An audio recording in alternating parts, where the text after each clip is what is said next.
Yeah, let's get started. So Cowie kind of jumps into what companion and guilt arguments are off the bat, but he doesn't really go through what meta-ethical concerns are or what error theories are. So I just want to make a very brief introduction.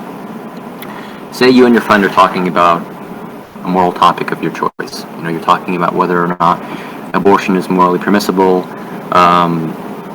what the moral status of capital punishment is. Pick your favorite moral debate, and you have a troublesome third friend come in and say, well, listen, guys, your conversation is really great, but moral claims as a whole have an issue.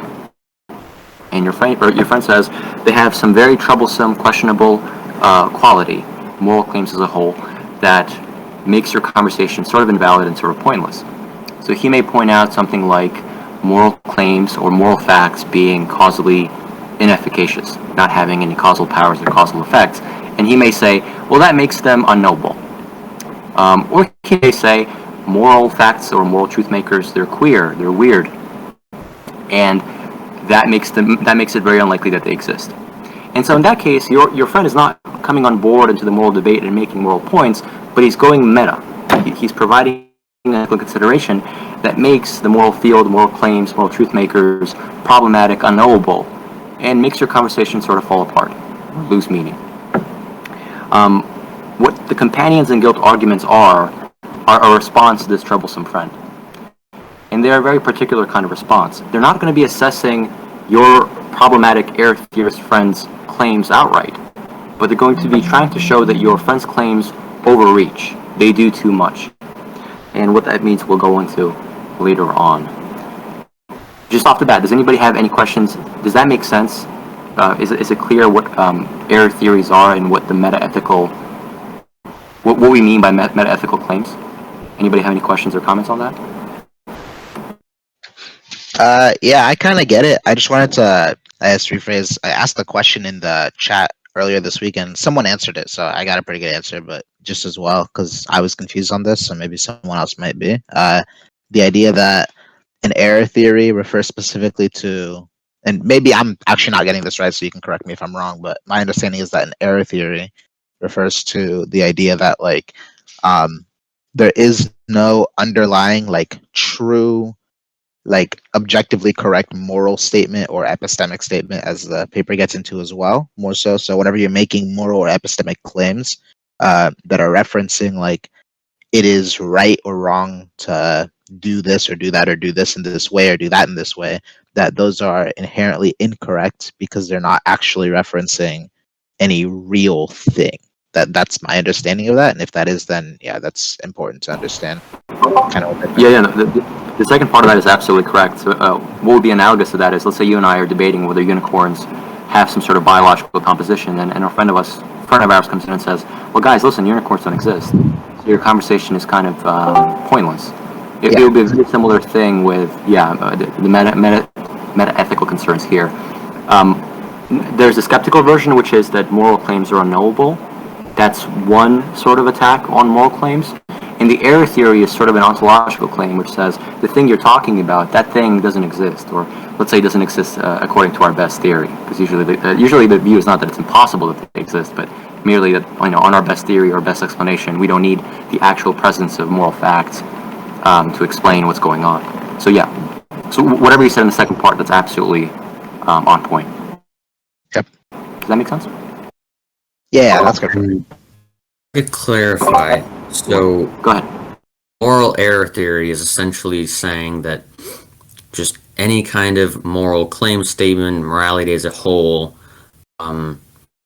isn't based on anything real, and as such, it itself doesn't exist. Then the the skeptic theory, or what was that called? Yes, so there's two variations, and Cowie kind of doesn't go into this distinction, but there's a difference between me saying there may be moral claims. I don't have any view on that, but even if there are moral claims, they're unknowable. So that is a general skeptical claim about moral claims as a whole, right? Okay. It's not saying here's a particular moral question that is really difficult to debate and assess, but just a general category of moral claims is unknowable. So that would be a general skeptical claim. The error theorist claim, that's the ontological claim, which says the actual moral facts, not only are they unknowable, But on our best explanation, they don't even exist. So you guys aren't talking about anything. Does that make sense? And then meta ethics is that just the general topic, or So meta-ethical claims are just any claims which make these sort of observations about the whole moral category. So instead of talking about some so specific meta ethical moral, claims are observational claims of some moral topic? no. So you know how I said that there's the general skeptical problem and then there's the error theoretic problem. Both of those are meta-ethical theses. So meta-ethical just means above the ethical or regarding the ethical. It doesn't mean that. Oh, okay. Got it. Yeah. Does that make sense? Thank you. You're just going that. You're not talking within ethics about an ethical issue, but you're going one level above and saying this whole category, the moral category, has some issues, has some problems. Does that make sense? Yeah, another way to think about it, kind of the way that I think about it is kind of like what Conan, I believe is your name, is the one who described earlier. If you're having a discussion with someone about like, oh, is it moral or immoral to say like eat meat, for example, and you're going down like some sort of like ethical framework that you have, like a meta ethical view would take a step back and say, okay, this ethical framework as a whole, is it the right way to look at this or something like that? Like ethics would be looking through a framework and trying to figure out the answer, but meta ethics would be looking at the frameworks and comparing them to each other, is the way that I understand that. You can correct me if I'm incorrect there, or I don't know. Well, the way that I would take it is, let's say that a utilitarian and deontologist. So you have two ethical theories are arguing. Sort of a meta-ethical skepticism or a meta-ethical claim about the ontological status would say, well, it's unknowable what the right answer is between these two theories, or whatever properties these two theories are positing, those properties don't even exist. So you guys aren't really talking about anything. That's meta-ethical claims. Maybe I should be saying that those are the meta-ethical claims that Cowie is concerned with when he's talking about companions and guilt arguments. Because I don't want to be strict as to saying that this is what the meta-ethical is and this is what it isn't. This is sort of what Cowie is concerned with. Yeah, I got you. Mm-hmm. Yeah, thank you for the clarification there. All right, so no problem. So that was just one. Let's move on to section 2. Characteristics of CIG arguments. Cowie has two sorts of arguments in mind. We're going to be focusing on one of them, but I'll just describe both for the sake of us having that sort of overview information. One sort of argument is argument via analogy. So argument via analogy is saying something along the lines of, here's a problematic feature that you described in regards to moral claims. So maybe you said something like, there's a wide array of disagreement about moral claims, so moral claims don't exist. Kind of a very quick and bad argument, but let's use it as an example. A CIG which works by analogy would say, well, here's another field in which there is wide disagreement. So it may point to the religious field. And it would try to show that whatever problematic feature you found in morality, from which you deduce that moral claims don't exist or don't refer to anything, moral truth makers or moral properties don't exist and the moral claims don't refer to anything, that same problematic feature is in another field. And so if you derive this conclusion here, you have to derive the conclusion there. So some feature is found to be analogous between two separate fields and a comparison is made. The second sort of argument is argument via entailment. This one functions, Cowie says it's a non-analogical relation, which is not very helpful, but it would be something like this. Scientists do a bunch of work. The work they do, say, entails that moral facts exist, so you cannot coherently deny the existence of moral facts without denying the validity of science or the methodology of science. That argument is very quick, it probably doesn't work, but that would be an example of CIG via entailment. Do those two categories make sense? And what Cowie's going to be focusing in this paper is on analogy, on finding some feature which is present in two fields or several fields, and identifying that feature and saying, well, if you're going to be getting rid of the moral category based on this feature, you should be doing the same in the epistemic, mathematical, prudential, aesthetic, these several categories. Does this make sense? Any comments, any questions? No, this part that made sense when I was going through. Yeah, okay, perfect. Cowie gives us two criteria by which we assess CIG arguments. he says, there are two questions. This is 2.2. One is the companionship question, and the other is the costliness question. The companionship question, goes something like this. Is it in fact the case that this problematic feature that you've identified applies to both of the categories? So if you say something like moral facts are causally inefficacious, the companionship question says, is that feature also a feature of, let's say, the epistemic category? So if the answer is yes, then the companionship question has been answered. So the companionship question is basically drawing the analogy. And then the costliness question. Costliness question asks, how costly is it to get rid of the second category, which we're comparing to, in this case, the moral category? So once this analogy has been drawn, once we've identified that this relevant problematic feature applies to both of the categories, then we ask, can we get rid of both of them?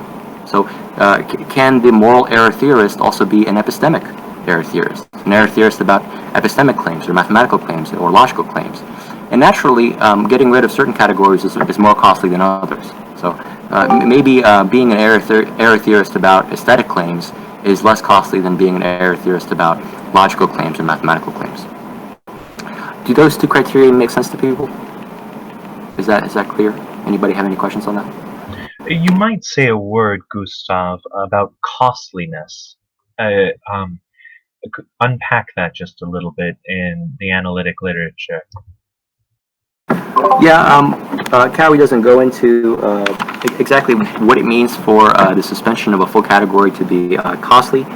He says, words like drastic, counterintuitive.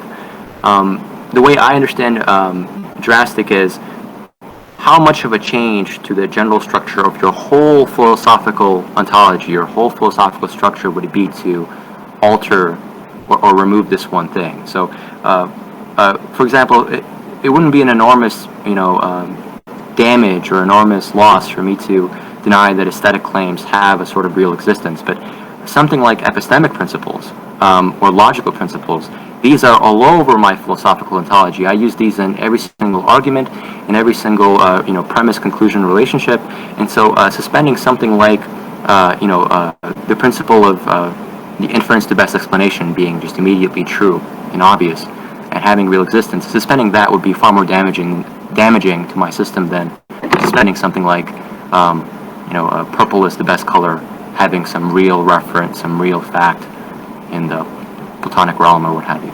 So that's the way I understand its costliness, but if you have a different explanation or understanding. No, I think that's sufficient. We might have couched it in other terms, but that's good enough, I think, just to get a grasp on it. Usually costliness gets put into the language of which of our theoretical virtues or sometimes called intellectual virtues do we have to violate in order to accept X, Y, or Z. But you've said it finely, I think. Yeah, and I was thinking about formulating that in terms of does it go against our commonly accepted epistemic principles or principles as to what proper reasoning is? But then I realized, well, one of the things that's up for grabs is the actual status of those principles or those claims as to what is reasonable. So it would be sort of maybe question begging or even irrelevant to tell the error theorist about morality. We're going to evaluate the costliness of your theory based on whether it appeals to our whether it complies with our epistemic principles and our epistemic norms, because that may be one of the things that they're willing to give up and be an error theorist about.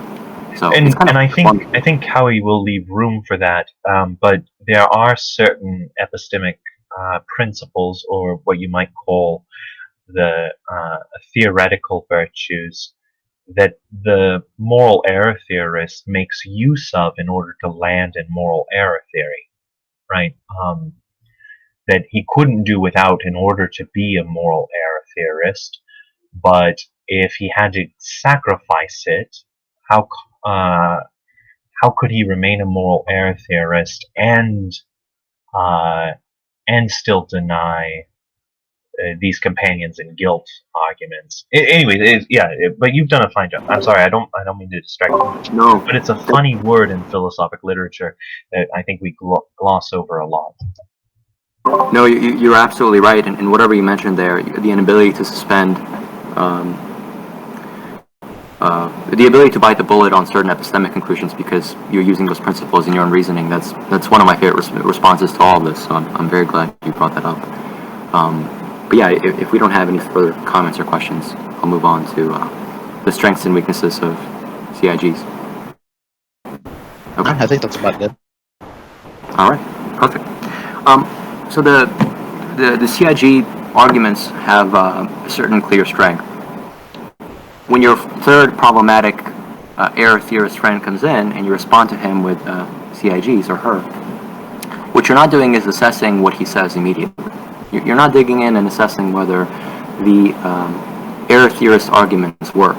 What you're doing is you're drawing non-moral consequences of the moral error theorist and applying those to other fields in philosophy. So you can leave the error theorist arguments sitting as they are without challenging their internal structure, and instead just focus on what the arguments, if they work, entail in other fields, or bring out in other fields.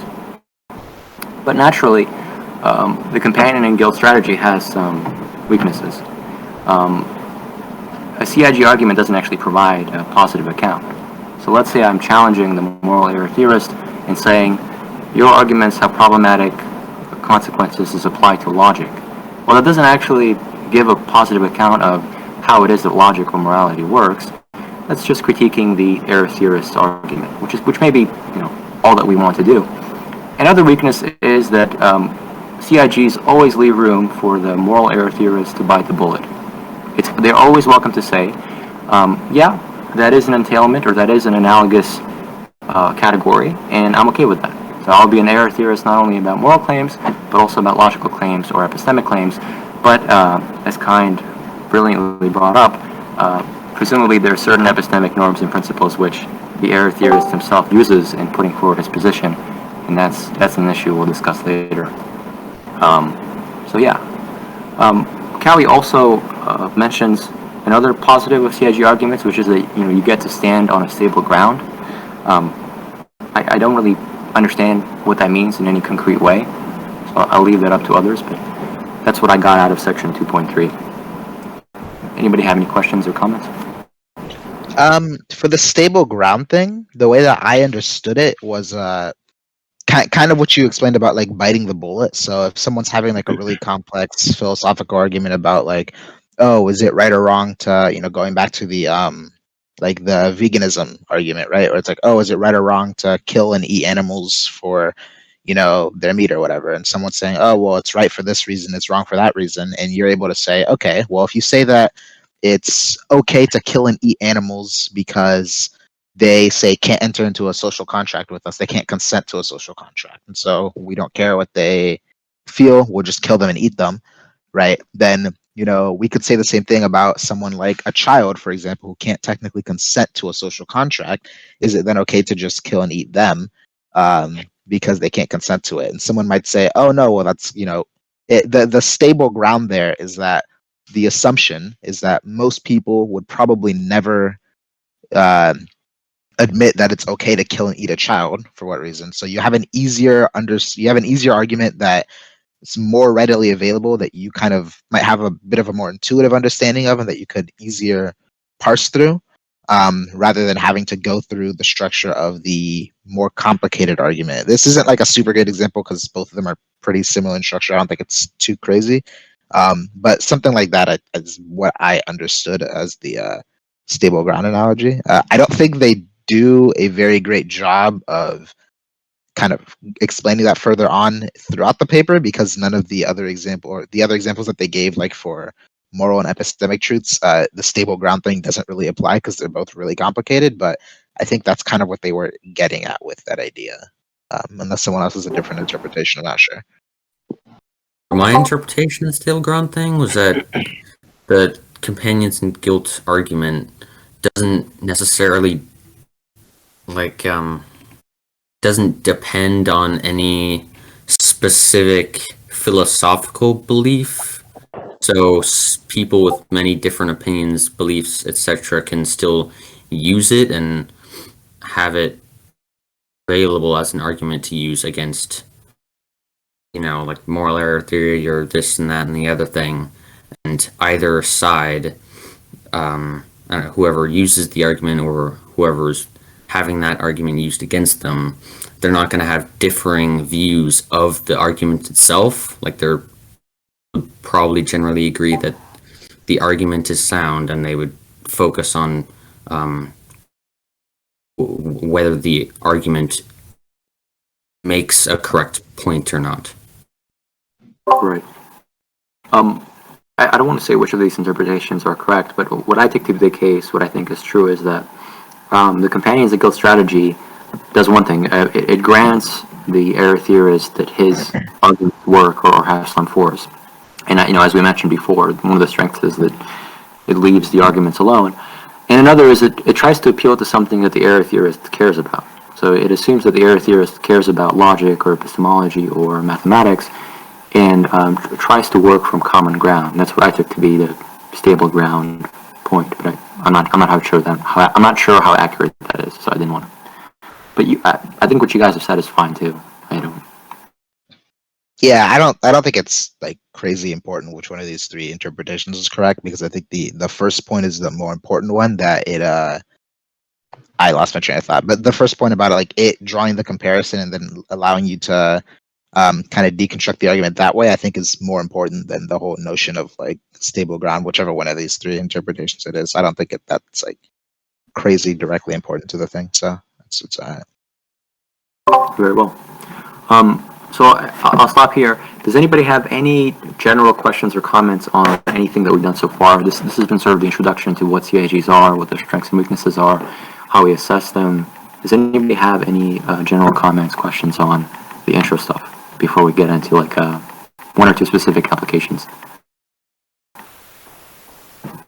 No, I'm good. Okay. All right, stop me anytime and ask. If not, I was going to move on and kind of... Before we get into the epistemic stuff, just to clarify, epistemology or whatever it's called is like logics or something to do with that, right? Epistemology has a very close relationship with logic.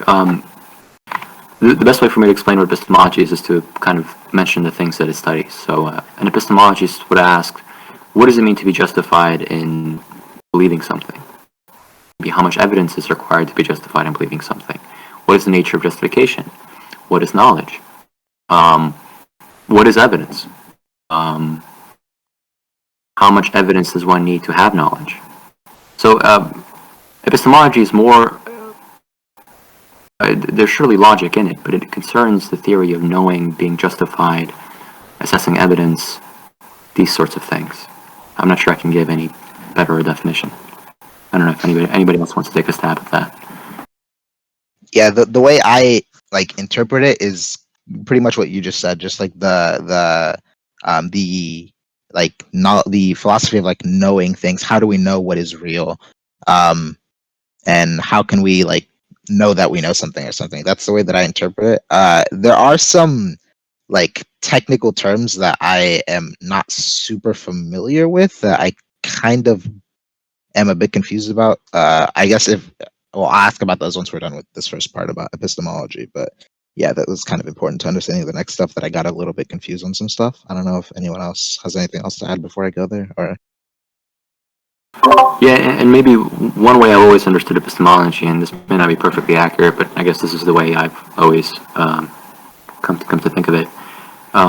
Metaphysics, as an example, would ask, what something truly is, what the nature of something is, what the necessary and sufficient conditions are. Epistemology would ask, well, that's all well and all, but how do we relate to these claims? How do we know they're true? Are we justified in believing they're true? Can we know them? What is the very nature of all these relations? Epistemology is more concerned with a certain sort of relation between you and the truth, or you and the world, rather than the nature of things. But in a sense, it also considers the very nature of those relations. So that may not be a very helpful distinction. Does all that make sense to you, Scholar? Yeah. Yeah. Thank you for that. I appreciate it. Much better understanding now. Really quickly before we continue, I wanted to know. So when the author mentions like non-moral or like relating something to like a non-moral argument or like statements like that, they specifically just mean like, okay, we're talking about morality, and you're gonna compare this argument or this statement to another statement in a different kind of system, like epistemology, right? Like that's what they mean when they say comparing it to like a non-moral argument. Yeah, so what's happening here is the error theorist, somebody who wants to suspend the category of morality, is identifying some problematic feature. And then what's happening is that we're taking that problematic feature and seeing if it also is present in some other category. So category of epistemology, category of mathematics and logic. And then we're saying, well, listen, error theorist, if this is a problematic feature that makes you chop off morality, either say that it's unknowable, moral claims are unknowable, or they don't exist, moral facts don't exist, then you should do the same with the other category we made the comparison to. So non-moral is, he gives 4 categories that he discusses here: epistemology, prudential judgments, or pragmatics. I'm blinking on whether it's pragmatics or prudential. Prudence and aesthetics. He kind of has the 2 of those in one, and then mathematics. So these are our 4 non-moral fields that we assess. And if you were to start off in one of the other fields, like say epistemic error theory, and you were to try to do the companions and guilt argument, you would take the epistemic claim and compare it to some other non-epistemic claim to make the argument work, right? In that same sense, be it moral, prudential, etc. I'm very glad you asked that, because often when people say error theory, they're implicitly talking about moral error theory, and so when they talk about companion and guilt arguments, they're implicitly talking about comparing the moral category to another category. But imagine if you take somebody who is, as you said, error theorist about epistemic claims, you can do the same thing, but in that case you'd be comparing the epistemic to some non-epistemic category. So you're absolutely right, it's just implied language, but really you could start off with anything and have that companion and guilt argument to any other category. It's just generally, in the tradition of philosophy, when somebody says companion and guilt, they're implying that it's moral error theory being compared to something else. But yeah, you're absolutely correct.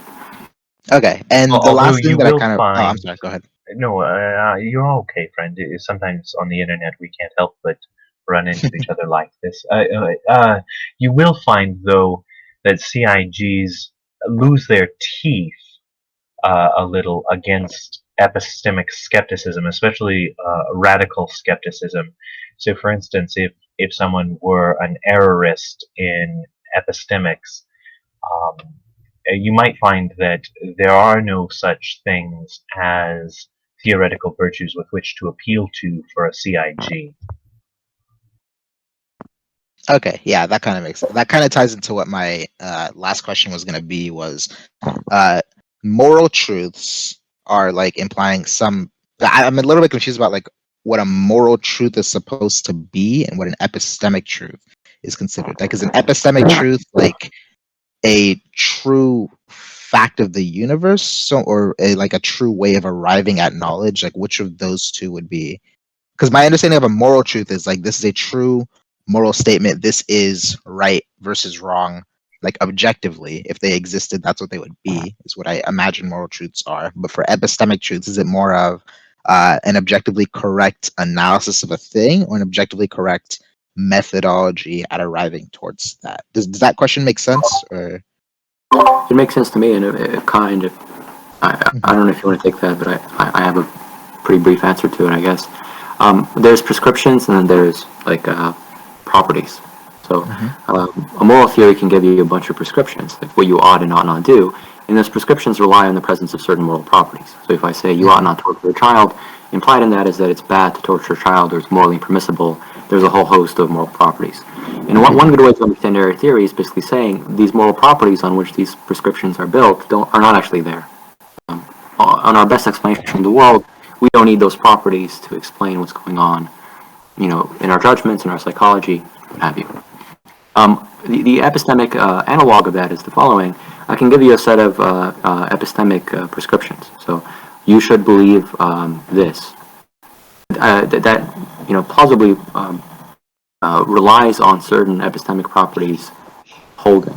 So if you have a certain amount of evidence, if the belief is structured in a certain way, what the nature of justification is, there's a set of epistemic properties basically on which those prescriptions rely for their force.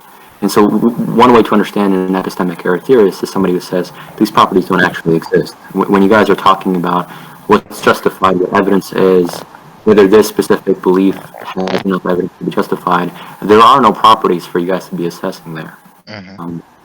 That's the way I understand epistemic error theory and moral error theory. Yeah, so in other words, there is no such thing as like a justifiable amount of evidence to believe something. That's something we've made up. Would be like what an epistemic error theorist would say. Yeah, and Cowie describes what error theorists do. So an epistemic error theorist of one kind may say something like this: when somebody tells you you ought to believe this given the evidence, or this belief is what a reasonable agent would believe, the ought there is purely societal. It's just a societal norm for us to believe these things given this amount of evidence. And the actual epistemic oration, the actual epistemic fact, is not actually an epistemic property. It's just one example is it's just an evidential probability relation. So it's not actually any epistemic property. It's just the case that A makes B more likely. So in that case, the epistemic property is in a sense reduced to a non-epistemic property, and it's erased or kind of expelled from the system. Okay, that makes sense. Thank you. Appreciate it. But by the way, before we go on, Soyuz, you have a little bit of miscellaneous noise going on. So if you want to mute your mic with that, yeah. So sorry to bring that up. Thank you. So, anybody else have any further questions, comments, additions, problems with what I've said, or anything like that? No. Okay. So, maybe one last thing on this final note, Gustav. I think your answer is just fine, but just to add one little delineation here, that we could be almost misleading thinking that epistemic truths are foundational in nature. That is, we have a very natural language way of talking about epistemics as though it's lined up with some exterior world, and that exterior world justifies the truth, which I think is a good and sound place to live epistemically with that kind of reference theory.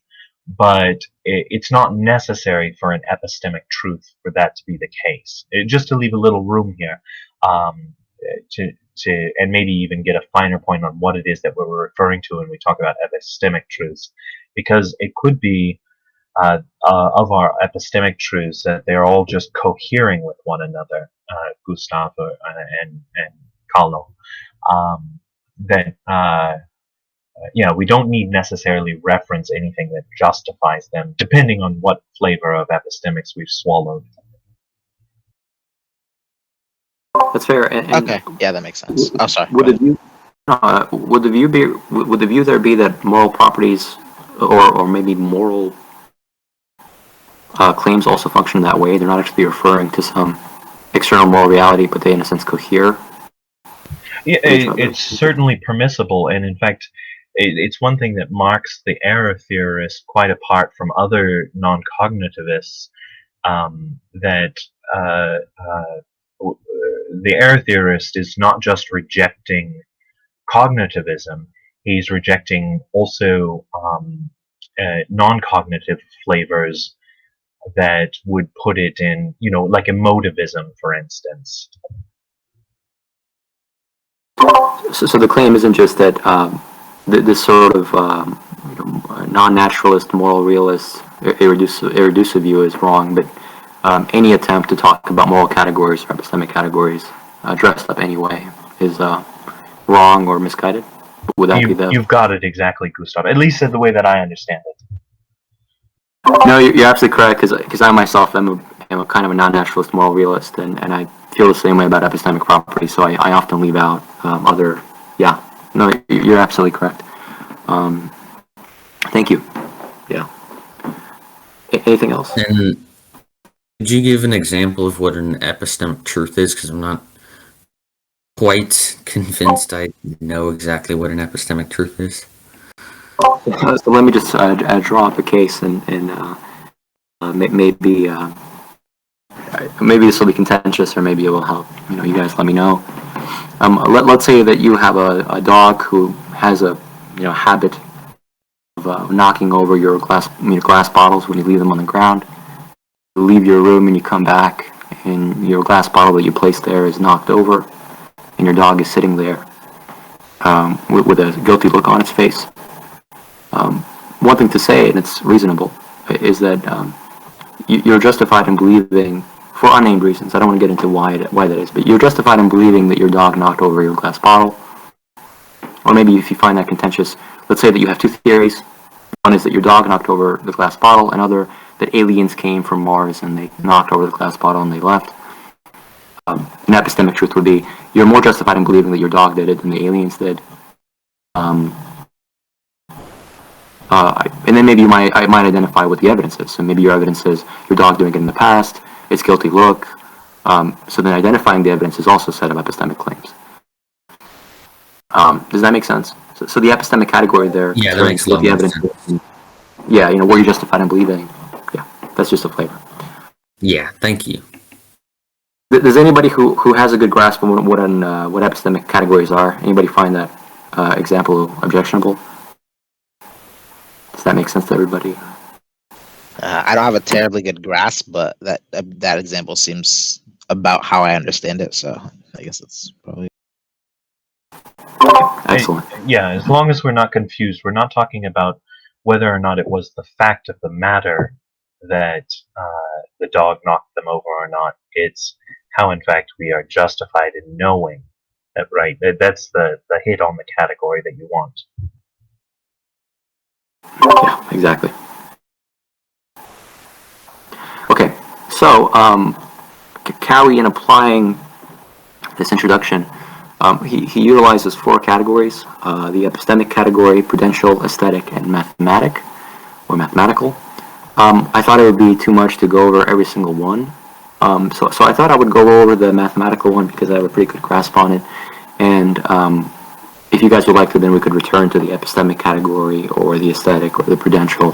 That would be perfectly fine. But I thought, in kind of discussing how Cowie's how CIGs work, not Cowie CIGs, but how CIGs work, we would talk about the math example specifically, and that starts on page 7, section 6, mathematics and moral epistemology.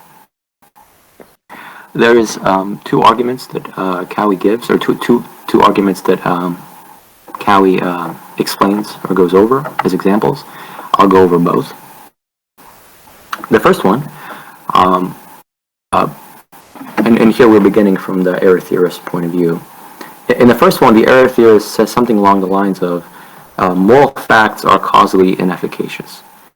So on a certain picture, not the one we mentioned before, but on a certain picture, moral facts are kind of non-natural properties or things which lie outside of our physical or natural world, and all of these terms are very tentative. And in response to this view, a skeptic may say something like, well, these moral facts have no way of affecting our beliefs and our mental states.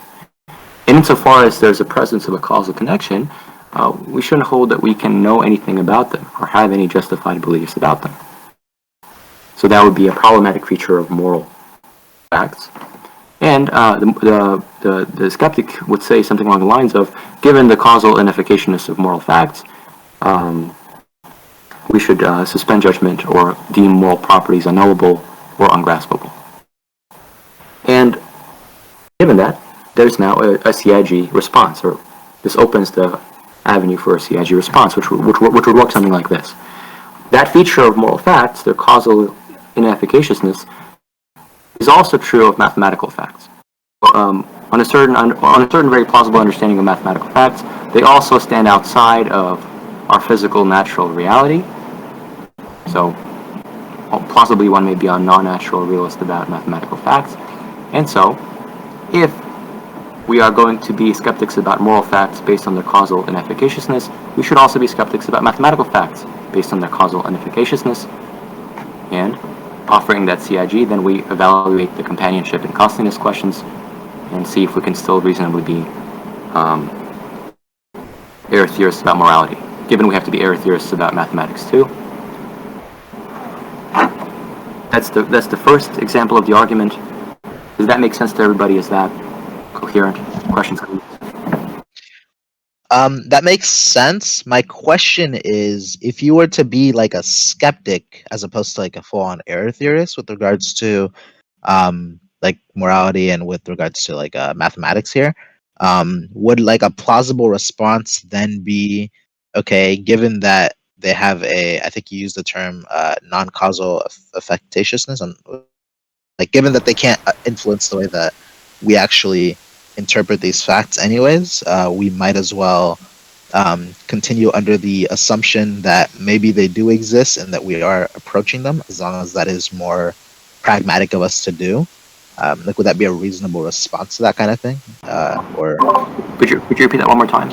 sorry, given that we cannot know whether some like objective mathematical truth exists outside of our like natural world, it may still be most pragmatic of us to just assume that it does and assume that we are approaching it, given that this makes it easier for us to or given that this furthers our understanding of our own world and that we find use in doing so. Like, would that be a good response to that kind of statement, or is that an error? Yeah, so, Given that you're a skeptic rather than an error theorist. Sorry.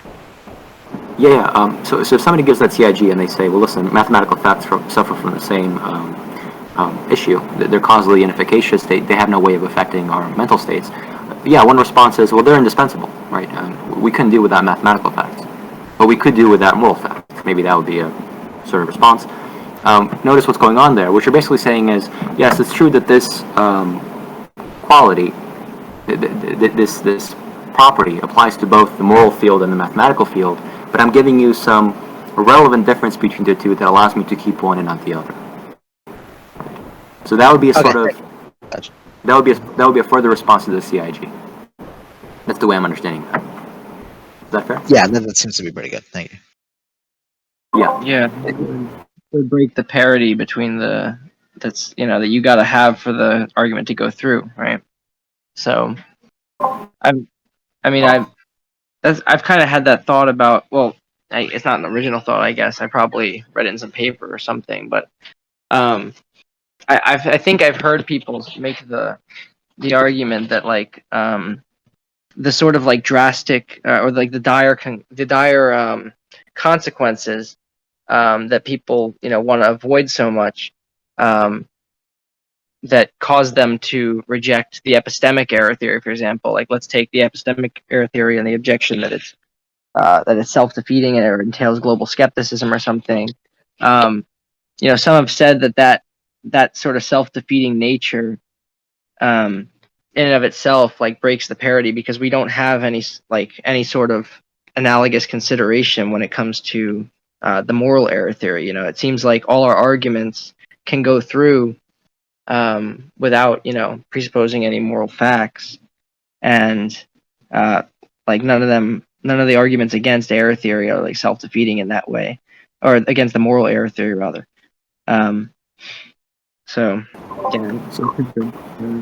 one thing that I was thinking about while you were talking, and there are certain versions of error theory / skeptical concerns you can raise about morality, and that response to the CIG arguments kind of limits you in what you can do moving forward. And so let me explain what I mean by that. If you as an error theorist hold that moral facts are somehow rare or special or queer, which is a very popular sort of version of the error theoretic argument, and on the best theory this kind of weird, strange category can be disposed with in favor of a more naturalistic or common sense explanation, then it would be rather strange for you to turn around after a companion and guilt argument has been drawn and say mathematics or epistemology is a special category which we do not touch, but we can get rid of morality. So one has to be careful. If you are doing this more skeptical argument, which is that moral facts are unknowable, then I think it's far more reasonable to say something like, yeah, but mathematics and epistemology are somehow indispensable, or they're a requisite to any thinking whatsoever, and it's incoherent for me to argue without logic or epistemology that we should not be realists about logic or epistemology. That's all. that's all fair. But once again, what the proponent of the CIG can say is, yeah, but whatever problematic feature that you've identified in mathematics or logic, morality has that same problematic feature. So they can push back and say, listen, this indispensability point is not all that strong. And it also strikes me as a pragmatic point. Like that strikes me as amounting to we need this stuff, keep it around, rather than we're justified in believing it or it has some, virtue. Does that make sense? Yeah, that's kind of more or less what I think I might have not worded it super clearly. That's kind of the point I was trying to get at. The idea that you can make coherent arguments assuming that moral truths are not like a real thing, or assuming that they don't exist, or assuming that we can never know what they are, etc., etc. But you can't really make it coherent, or as far as I'm concerned, you can't make any sort of coherent like mathematical system, for example, without assuming that there is some correct like answer to some of these questions. And so even if it may be the case that we cannot know that mathematical facts exist, it is very pragmatic for us to assume that they exist and to move forward, because we very clearly find a use in the like institution of math, for example. So versus we don't need the same kind of baseline to go forth with morality is kind of my understanding. Right. But what I just want to bring up for those that may be having a hard time following along is this would be a sort of like third thing down. So what's happening here is we have an error theory, then we have a companion and guilt response to the error theory, and then the error theorist comes back and says, yeah, you've drawn a comparison, the comparison work, but whatever you've drawn the comparison to, mathematics or logic, this is a protected class. And then they identify some relevant reason why that is a protected class. And that's what we're talking about now. And yeah, pretty much. Mm-hmm. Right. And Shani, tell me if I misunderstood your point. Is that a kind of a good summary of what you had in mind?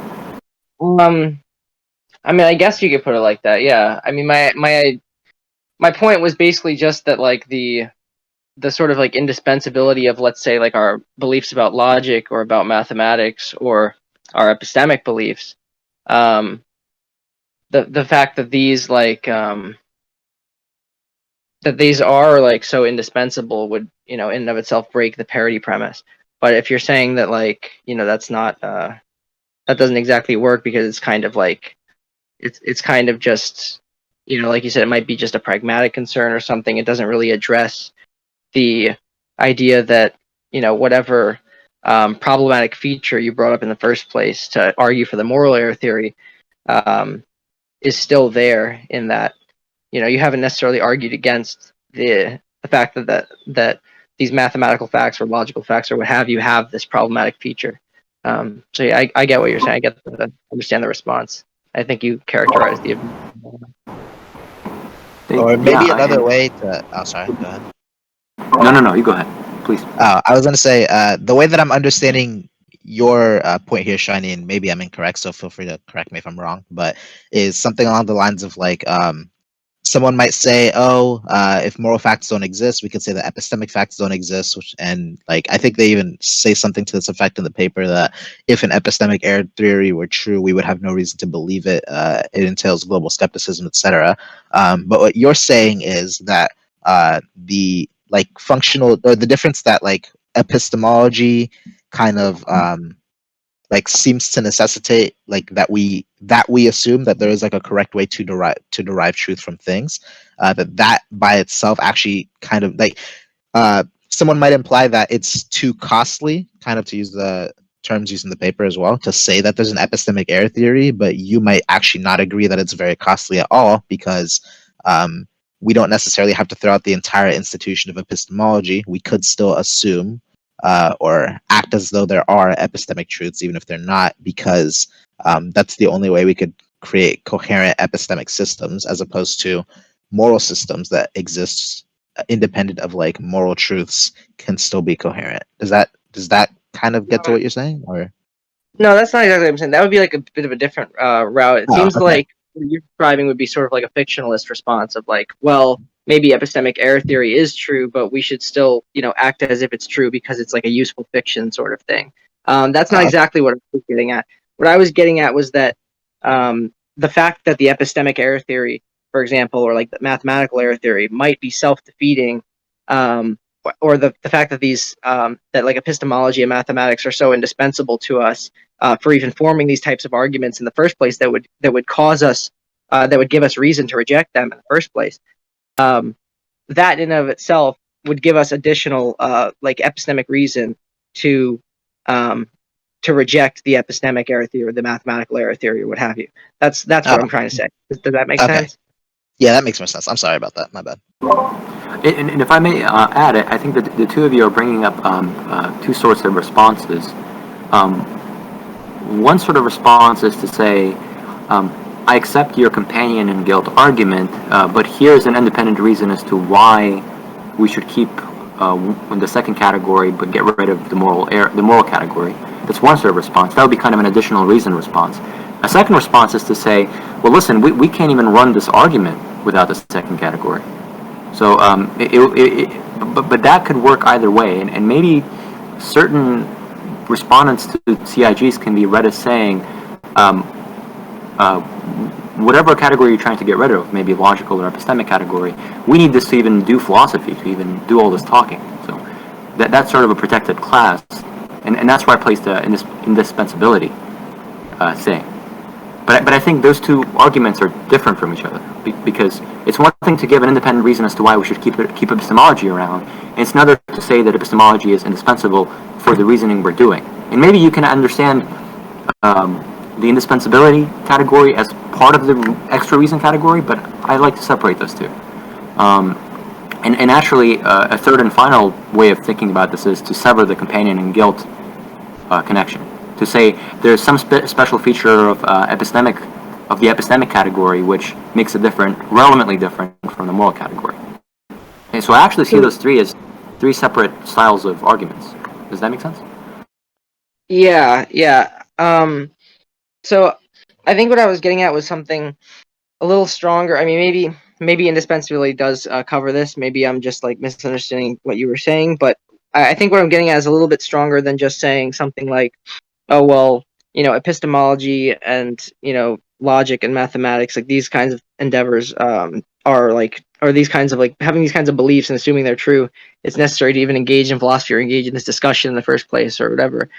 It's more like, more specifically, what I'm saying is that if we take like the mathematical error theory, accepting the mathematical error theory would undermine our entire reason for accepting the mathematical error theory in the first place, right? Because epistemology, when it comes to like choosing the best theory in epistemology and choosing between different theories, there's like you invoke like probability and stuff like that, and like deciding for example like which theory might be more like ontologically simple, which by deciding which or figuring out which posits like less entities. That's also like a mathematical thing. So like, yeah, the point is that like if the mathematical error theory is true, for example, we would have like no reason to believe the mathematical error theory, and therefore like that in and of itself gives us reason to reject it. Is that kind of, is that just the statement? This is supposed to be. Is this supposed to be an argument that is helping the moral error theorist or the companion and guilt person? The error theorist, the moral error theorist. Gotcha. So the moral error theorist is saying, well, it's incoherent to suspend this category because without this category, we can't hold anything up. Yeah, like suspending the category would undermine our entire reason for rejecting the existence of this category, for accepting the error theory about this category. Whereas that you can't make an analogous argument with moral error theory and with moral facts. That's the idea behind it, and that breaks parity. Gotcha. Okay. I kind of agree. Yeah, I think I generally agree with that. Yeah, no, I think that's a good argument. The one thing that comes to my mind is why can't the CIG person say, yeah, whatever problematic feature you identified in the moral category, that problematic feature is also present in an indispensable category. Like, that line of reasoning can be used the other way. So I guess what I'm saying is that the original moral error theorist has to be saying that the indispensability is some sort of virtue or something that differentiates that category from the moral category. Yeah, actually, I think the reason why it seems kind of confusing is that the way it's being described is more that the consequences of accepting the mathematical error theory, for example, undermine our ability to our ability to reject it in the first place. But I think the person making the CIG argument could actually just argue that, yeah, that makes it incredibly costly that that a mathematical error theory could exist. And if we agree that X, Y, and Z premise is what entails that an error theory exists in the first place, then they could actually just use that argument to say, well, yeah, it would be ridiculous for us to accept a mathematical error theory. So we should say as well that it's ridiculous to accept a moral error theory, whereas the distinction in the first place about why those two are not comparable is actually what we should be attacking in the first place rather than the consequences of doing so. I think so. Yeah, I agree with all that. So the way I understand this, and Shiny, correct me if this doesn't make sense, is the point alone that mathematics or logic or epistemology are indispensable doesn't favor anybody off the bat. In fact, it can be turned around to favor the person running the CIG, because they would say, well, the moral category is analogous to something that is indispensable, a big problem. So that just increases costliness. But what the error theorists can do is say this indispensability is a feature which makes mathematics, logic, epistemology relevantly different from the moral category. So I guess my point is the observation itself doesn't help anybody, but it could, there are certain things that could be added on which could either help the error theorist or the CIG proponent. Does that make sense?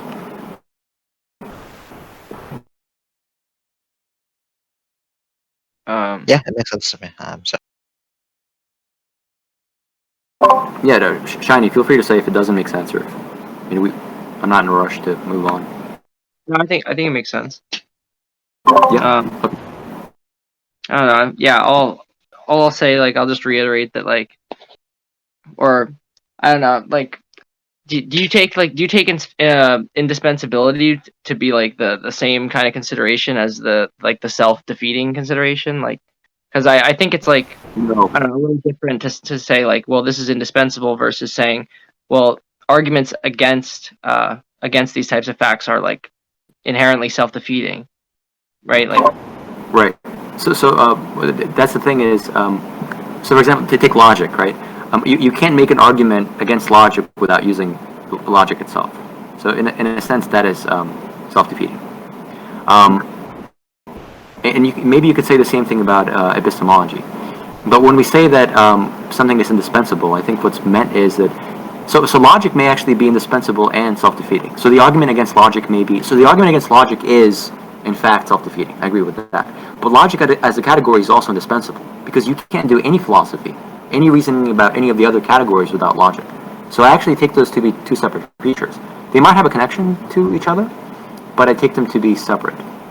I think that it's true that like logic, for example, and like epistemology can be both self-defeating and indispensable. I think that the self-defeating portion makes it I think that those two, it's important to separate those two because the fact that it is self-defeating as a consequence of itself makes it strong support for the CIG argument, but the fact that it's indispensable makes it strong support for the error theorist argument, because if it's indispensable, well, that's different from the moral facts, but if it's self-defeating, that's incredibly costly. So it becomes a matter of how well do you argue whichever one of those 2 points you choose to focus on from whichever perspective you're at. I think that might be where we're getting hung up on this. That it's both of those things, both of those seem to be true, but depending on which angle you come at it from, that strengthens or weakens one or other of the arguments. Yeah. Shani, do you agree with the distinction, or do you think that that's superfluous? Or I'm not exactly sure what he means by the invoking the costliness thing, because my point was simply that that the argument for any arguments for mathematical error theory or epistemic error theory, for example, will be self-defeating, and that's going to be reason a reason to believe or a reason not to accept the CIGs. Right.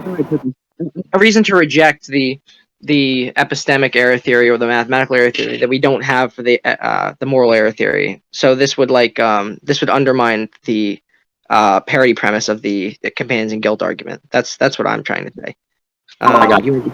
I understand. Oh, sorry. If I can clarify what I... Oh, sorry, go ahead. No. So the way that I'm understanding is you can basically get rid of the moral category. You can run an argument against the moral category without the argument defeating itself because of the category it eliminates. So moral facts are not indispensable to our reasoning about the moral category itself, whereas the epistemic category is indispensable in our reasoning about the epistemic category itself. So you cannot suspend the epistemic category without that argument being self-undermining.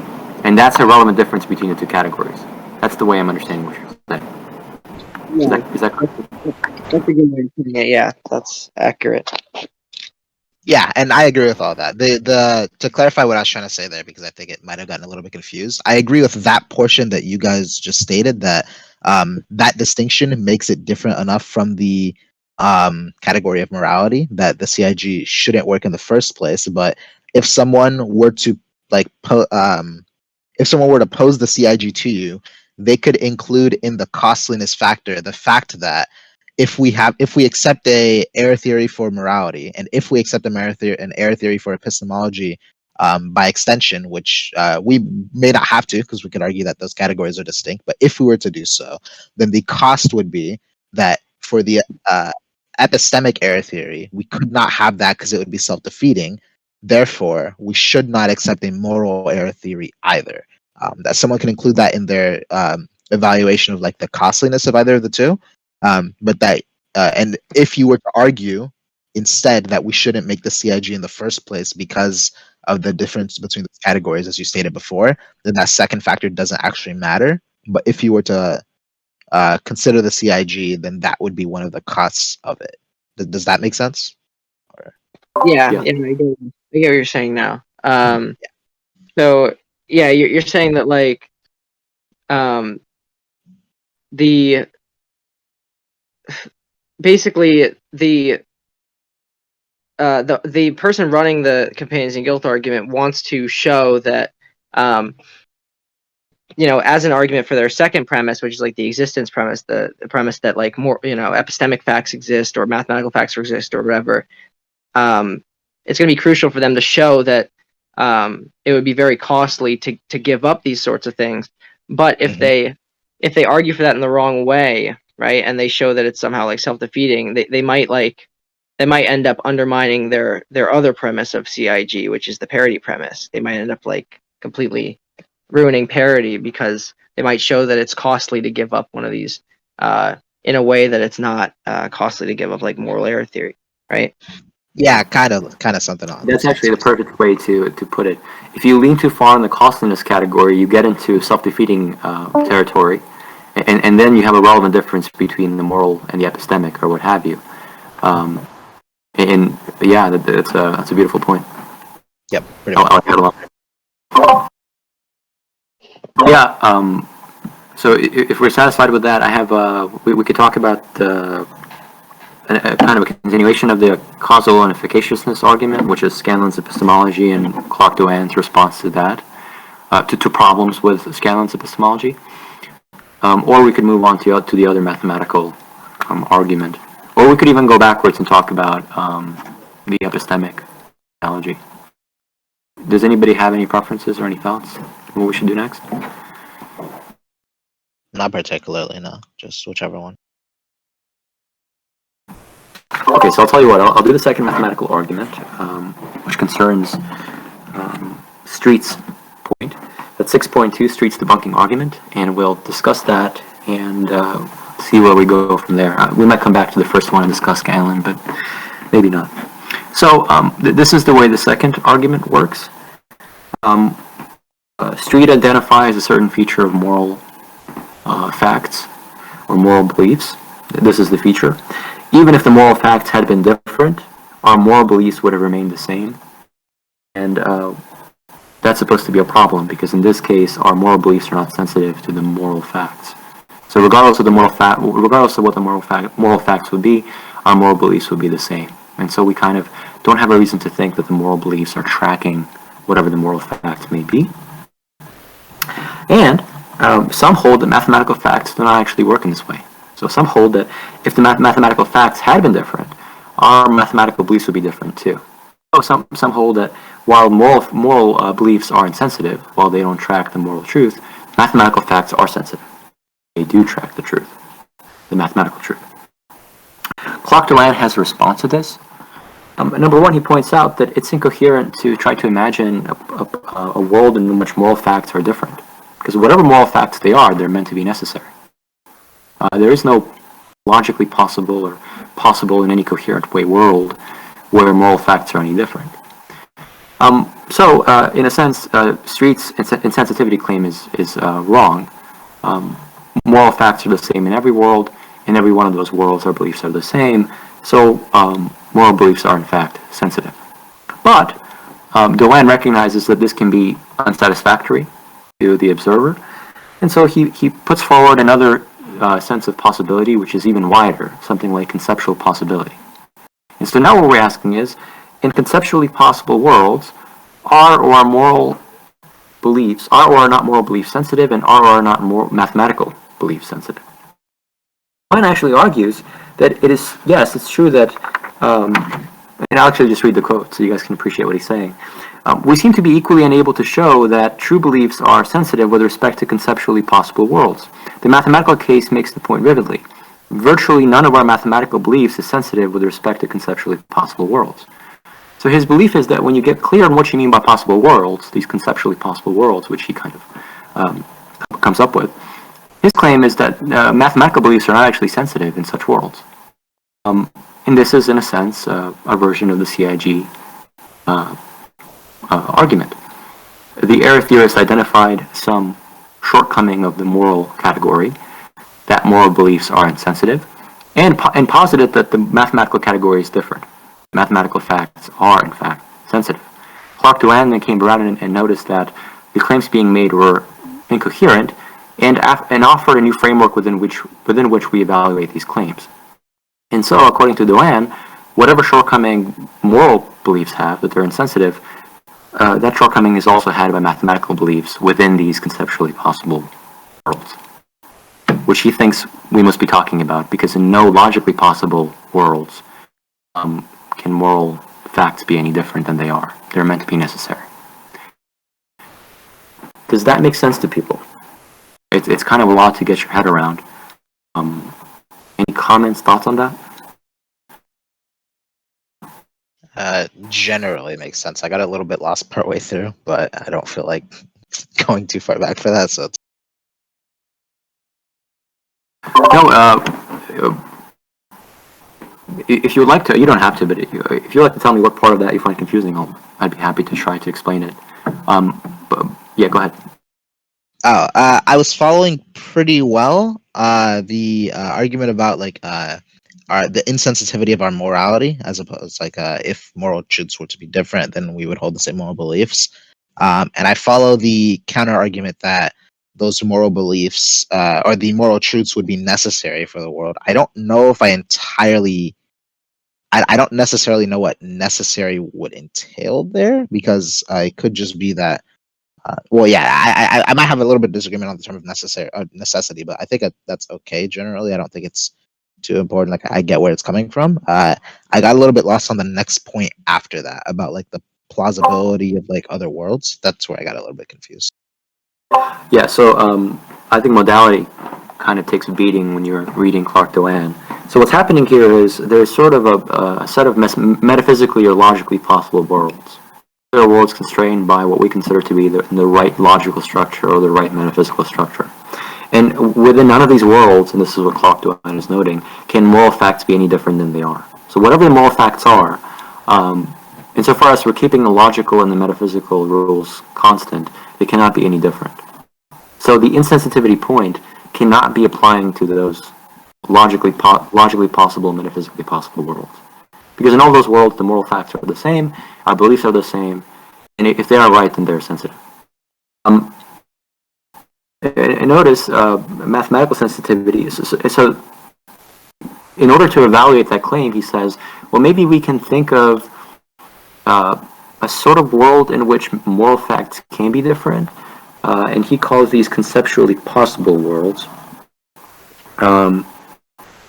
I don't know what to make of this because I can't really understand what conceptually possible worlds are.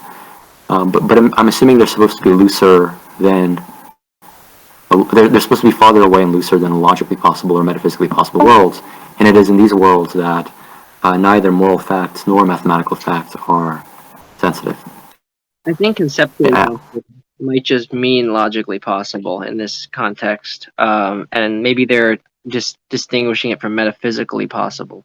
I don't know, because as far as I know, like I don't know how you could get any broader than logically possible.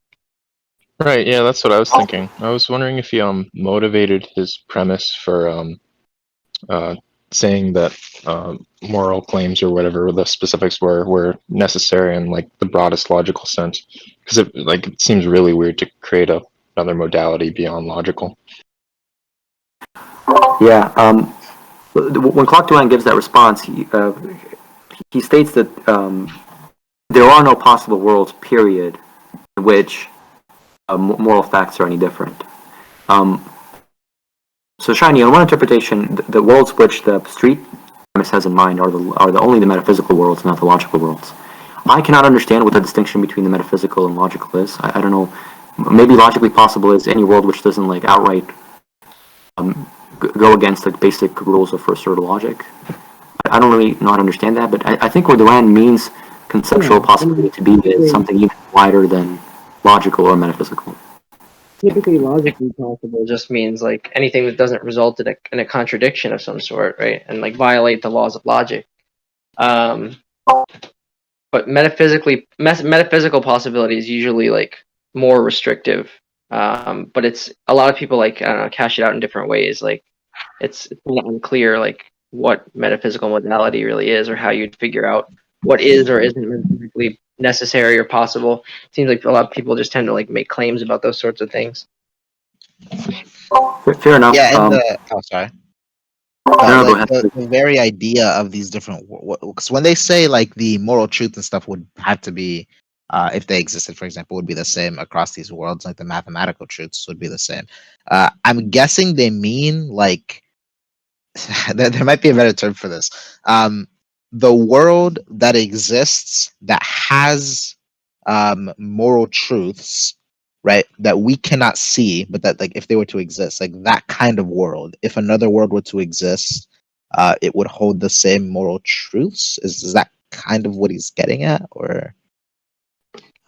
So, on my understanding of Duane, and I may be wrong about this, some conceptually possible worlds are logically impossible. Okay. Do you know what? Sorry, go ahead. So I may be wrong about this, and don't quote me, but when I read Duane in a year now, conceptual possibility is meant to be even wider than logical possibility. And what he means to be going on here is saying, listen, within all logically possible worlds, moral facts and mathematical facts are fixed. It's incoherent to even ask the sensitivity question. If you guys, but if we want to, let's try to make this other category of worlds in which we can assess these claims. These are the conceptually possible worlds, which are even wider than those two categories. And within these worlds, neither is sensitive. So he claims.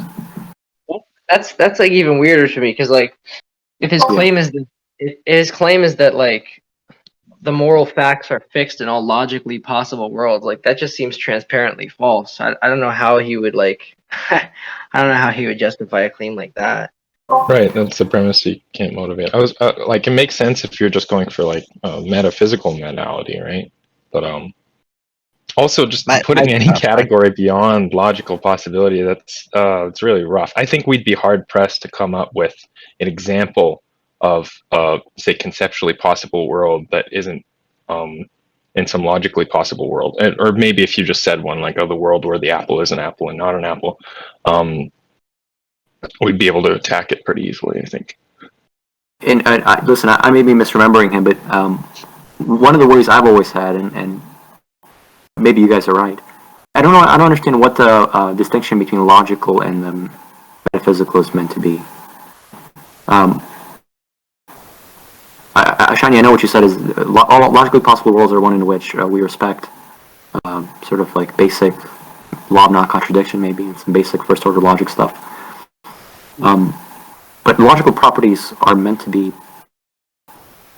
metaphysically grounded, right? Or they're metaphysical in some sense, aren't they?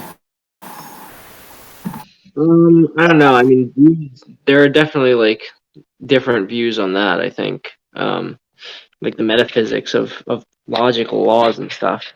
That's kind of controversial, but typically when someone talks about metaphysical modality, they're talking about something stricter than logical modality. Like they're going to say that there are some things that are logically possible, but that just couldn't actually happen in reality. I guess like a kind of quick and imprecise way of putting it of describing metaphysical modality would be, what is possible in reality, what actually could happen, like, in reality, not just in the actual world, but I don't know. I'm trying to figure out how I could put it without Maybe the idea is what could happen given the natures of things, or given what things are. Like, it's really similar to the correlation between physical possibility and logical possibility. It's just physical possibility restricts the logical possible worlds to ones where everything obeys physical rules. Metaphysical impossibility just restricts the logical possible worlds to ones where they obey all metaphysical rules. Right. Yeah. Yeah, and maybe what's causing my confusion is I've always understood logical rules as applied to things as another subcategory of metaphysical rules. Like I've never really been able to challenge. Yeah. I've never been able to understand what it means to have logical rules not as metaphysical features of things. I don't know. If you can wrap your head around that, then maybe a good way to understand what's going on here is conceptual possibility is the looser logical non-contradiction possibility, and within that wider circle, neither the mathematical or moral is sensitive. But when we zoom back into the metaphysical possibility, which is distinct, let's read it that way, in that smaller circle, it's incoherent to even make these sensitivity claims because the moral natures are fixed and mathematical natures are fixed. Is that a... So in each of these, you can have the metaphysically accurate world possibility in which the moral and mathematical truths must be how they are, and then there's the logically possible world in which the moral truths must be how they are, and then conceptually possible neither can have to be the way they are. No. So that's the way that I understood it at the beginning. But Shani kind of put forward the point that the logical may be wider than the metaphysical and be able to. So the reading we're trying now is the conceptual is sort of between the logical and the metaphysical, or contained within the logical possibility, which is the widest. The only rule there is that you can't put forward anything that is contradictory. Okay. Within that wider basic logical possibility, you can assess claims like if the moral facts have been different, what would be the case? And on the second reading, which I'm coming around to, maybe it makes sense, saying that neither the mathematical or the moral category, neither of those beliefs are sensitive.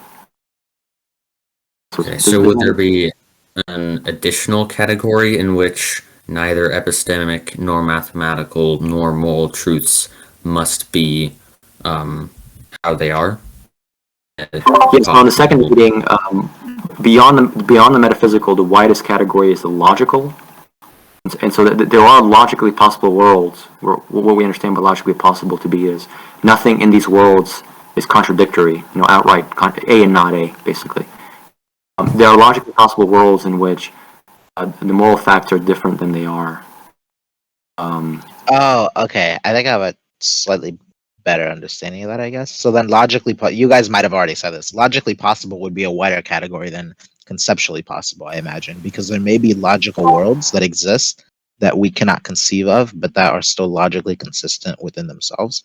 And those might use different moral truths and other kinds of truths than ours would, and we would not be able to conceive of them because of the differences that they hold.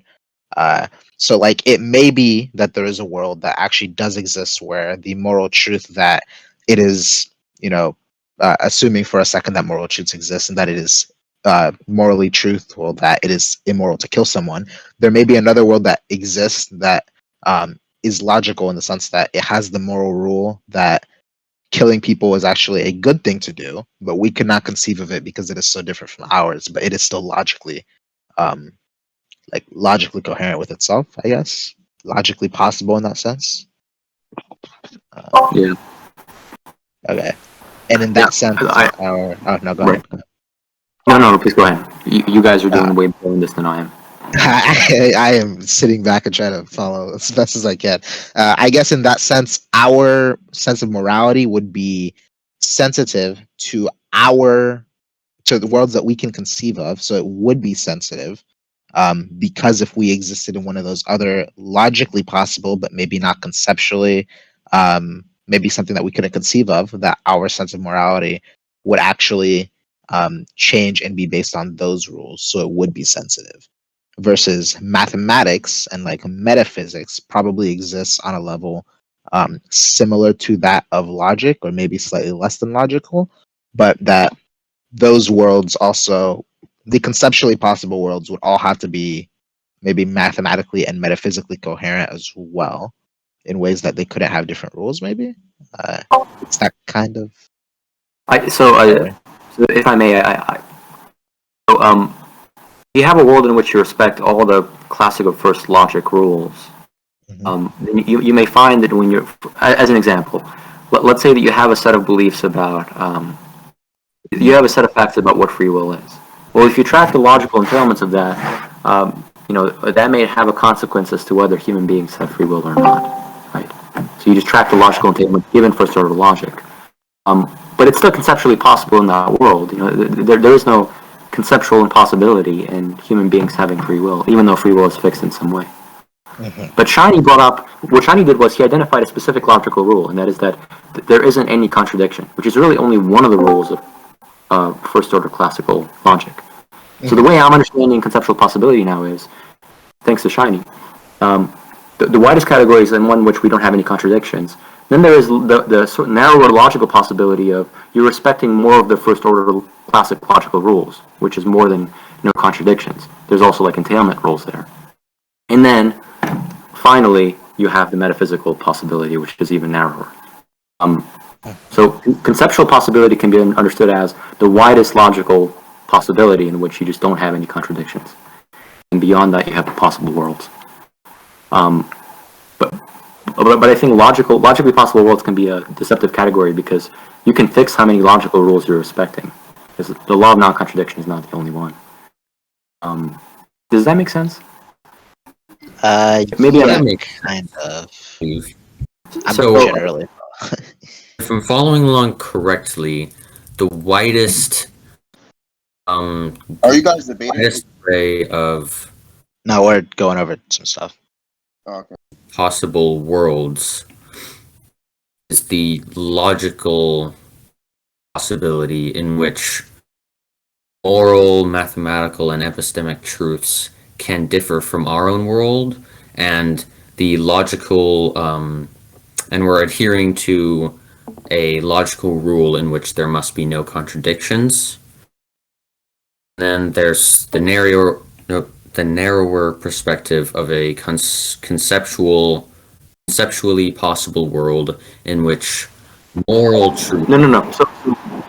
So for the sake of this paper for right now, what we're doing is we're making conceptual possibility that widest, no contradiction set of possible worlds. That's what we're doing. Oh, okay, gotcha. And then within that the widest logical category, you can have a narrower category, which is the metaphysical category, metaphysically possible. Okay, so it's just the Just for the sake of conceptually this paper. possible and the metaphysically possible. Yeah, but yeah. let's just say that for now. Let's say we have the conceptual possibility that's the widest, and then we have the metaphysical possibility that's narrower. And what we're saying is, within the metaphysically possible worlds, it's incoherent to even talk about moral facts being different or mathematical facts being different. But when we zoom out to the wider conceptual possibility, in which all we need is no contradictions, no outright contradictions, in those worlds we can evaluate those claims, and we find that both the moral claims and both the moral beliefs and the mathematical beliefs are insensitive. Okay, yes. For the purpose of this paper, but please, nobody walk away from this being sure that you've understood Duan properly. Yeah, no problem. I'm sure. Yeah, and definitely don't quote anything. Yeah. Okay, I'm I just think that trying makes to more sense. understand it for the whole. Yeah. Okay, thank you. Sorry about that. Yeah. So, to fit this back into the CIG, error theory structure, error theory is moral beliefs are insensitive. What Duan does is say this feature, and moral beliefs are insensitive. We can't evaluate this feature in metaphysically possible worlds.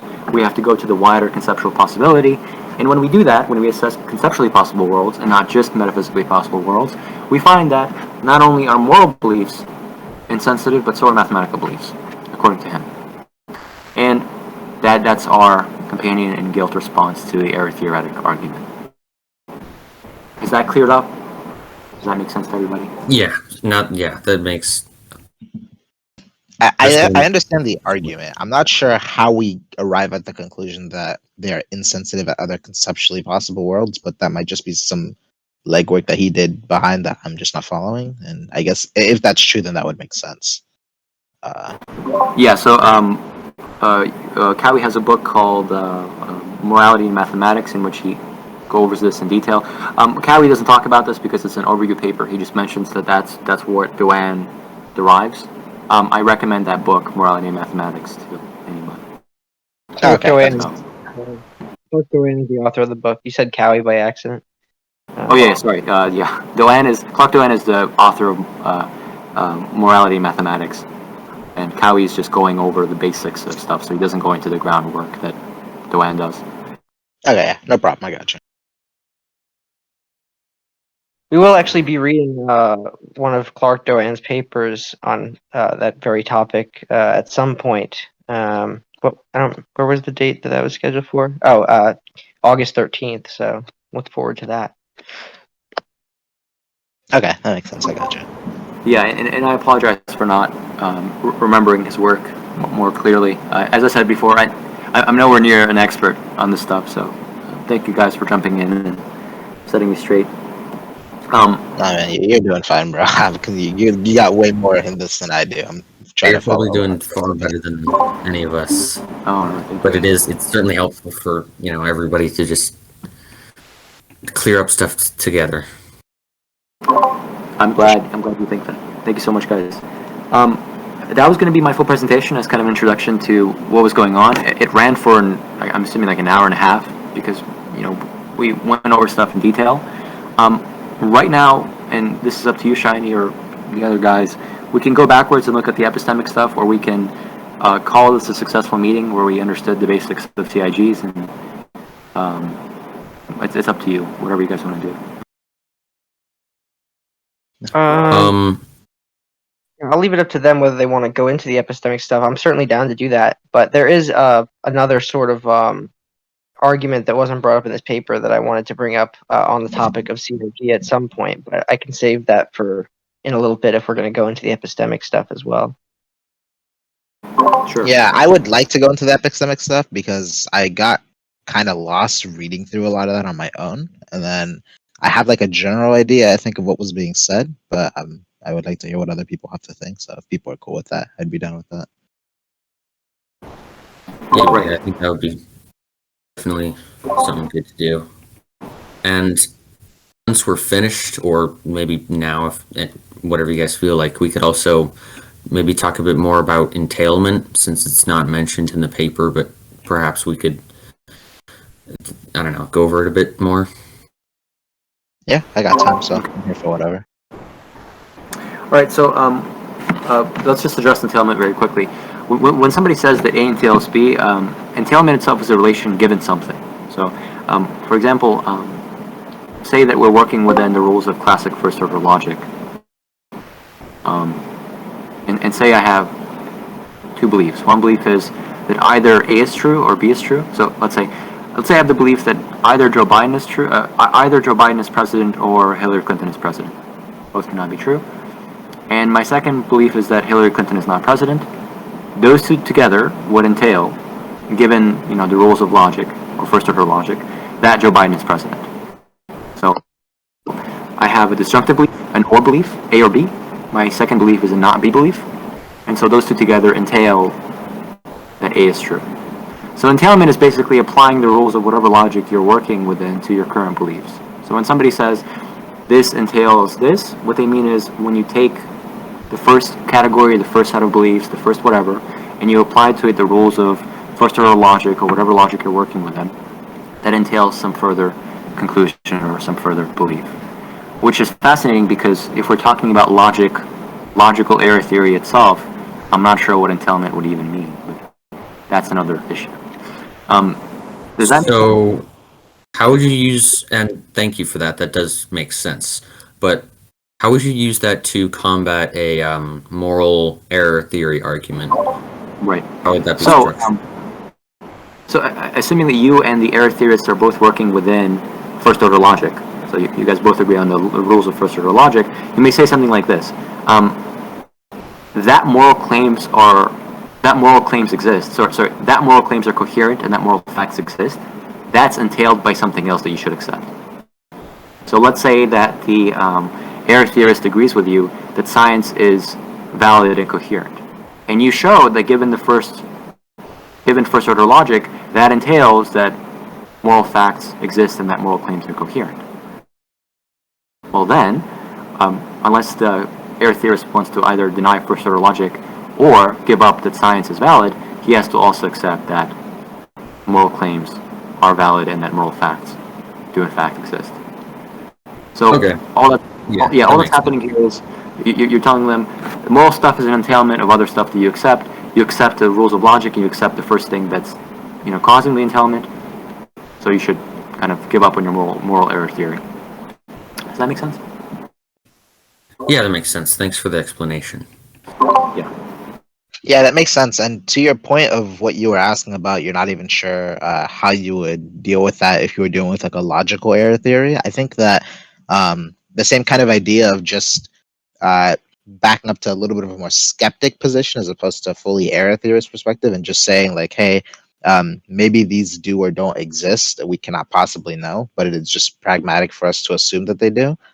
Seems to be, I think, probably the most like effective way to get around that, because I'm not sure how you would try to logically deduce that a logical error theory can or cannot exist. Like, I think you would just have to say, okay, well, we're going to take this as a given for the purposes of everything that's useful.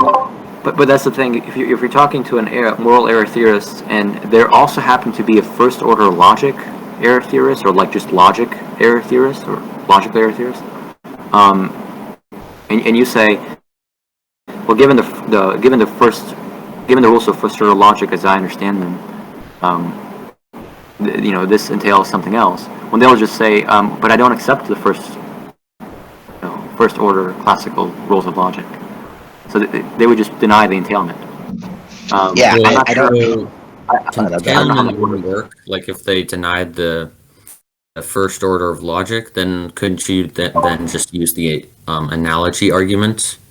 There's the two types of companions and guilt argument. I'll be honest with you. If somebody denies the basic rules of entailment if somebody denies the basic rules, you can go past. I'm not sure you can run any argument. Yeah, like, I don't think yeah, there's I a have no conversation you can have there, Right. because there's nothing really to talk about. Like, okay, well, I mean, yeah. Yeah. The first order rules of logic are like axioms and such, right? I'm getting that correctly? Like just things you posit and then take as given. There's different ways they're thought, but like it would be something like modus ponens. If you have A and A then B, then you have B. A law of non-contradiction. It's not the case that A and not A. If you have if A is true, then A or B is true. There's a set of, it's taught in different ways, but there's a set of like basic logical rules, which is called first order logic or just classical logic. Yeah, if someone were to just argue that I don't believe that exists, I'm not sure what you could possibly. I mean, I'm sure someone out there maybe has thought of like an argument you could give them, but I would just say, well, I can't have this conversation with you unless you Yeah. accept that these things are given, because we can't move from there. Well, I imagine somebody could say something like, I don't believe that when we talk about the facts of logic, we're not actually talking about something real, but we're talking about maybe social conventions. So, but for that person, what entailment means is not like strict entailment, where A entails B in some objective sense. All it means is A entails B given our societally accepted logical norms, and you basically have to refine the argument to fit their understanding. Oh yeah, of sorry. logic. Given that But they you- were saying something like that, I would, yeah, I would go back to what I was just saying before. Right. That, yeah, this is not like a real like objective thing. Maybe it's just societally given, but we're gonna continue to use it. I mean, if you want to believe that it's not real, then I suppose I can't stop you. But we're gonna continue to treat it as though it is, because that's pragmatically like beneficial for us. Would be what I Yeah. would just say. in this. Yeah, so maybe the entailment. Say you meet somebody who says, "I don't believe that there's a matter of fact about what the logical rules are that we should use in this field." You may say, "Okay, so what logical rules do you accept? Do they give you the logical rules they accept or work within, given the field?" And then you say, well, "These rules these rules make it so that the reality of morality is entailed by the reality of this, and so you should accept that other one." But quite frankly, if somebody's bitten the bullet on the reality of a certain set of logical rules, I'm not sure why they wouldn't bite the bullet on everything else and make it all reductive or, in some sense, reducible to social norms, Yeah, probably. human I rules, think I agree with that. natural conditions. Yeah, so I don't know. I can't make sense of that. If somebody else can, let us know.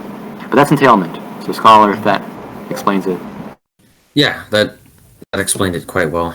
Good discussion on that. Thank you. And we can move on to the epistemic stuff. You can go ahead with that. Okay, so we can talk about the epistemic stuff, or we can address Shiny's argument, the one he had in mind. Callow, was there anything particular that you found confusing in the epistemic sections? It was again kind of just some stuff with terminology. When it referred to irreducibly normative relations, my understanding of, because I was trying to figure out what that meant, and I came away from that thinking the idea that again there are certain properties of things that by their very nature like entail that we ought to do or not do something else. I was just kind of confused a little bit on what exactly they were saying, but I think I understood the general kind of point they were getting across. That's kind of all it really was. It was stuff along those lines, just like certain things they said that I was like, okay, I think I get what you're saying, but I'm not 100% sure. And then I just Right. So the irreducible normativity is supposed to be one of the problematic things that is identified about morality. So the claim is that moral prescriptions are irreducibly normative, which means when I tell you you ought not torture children, that ought is not reducible to some not-ought claims.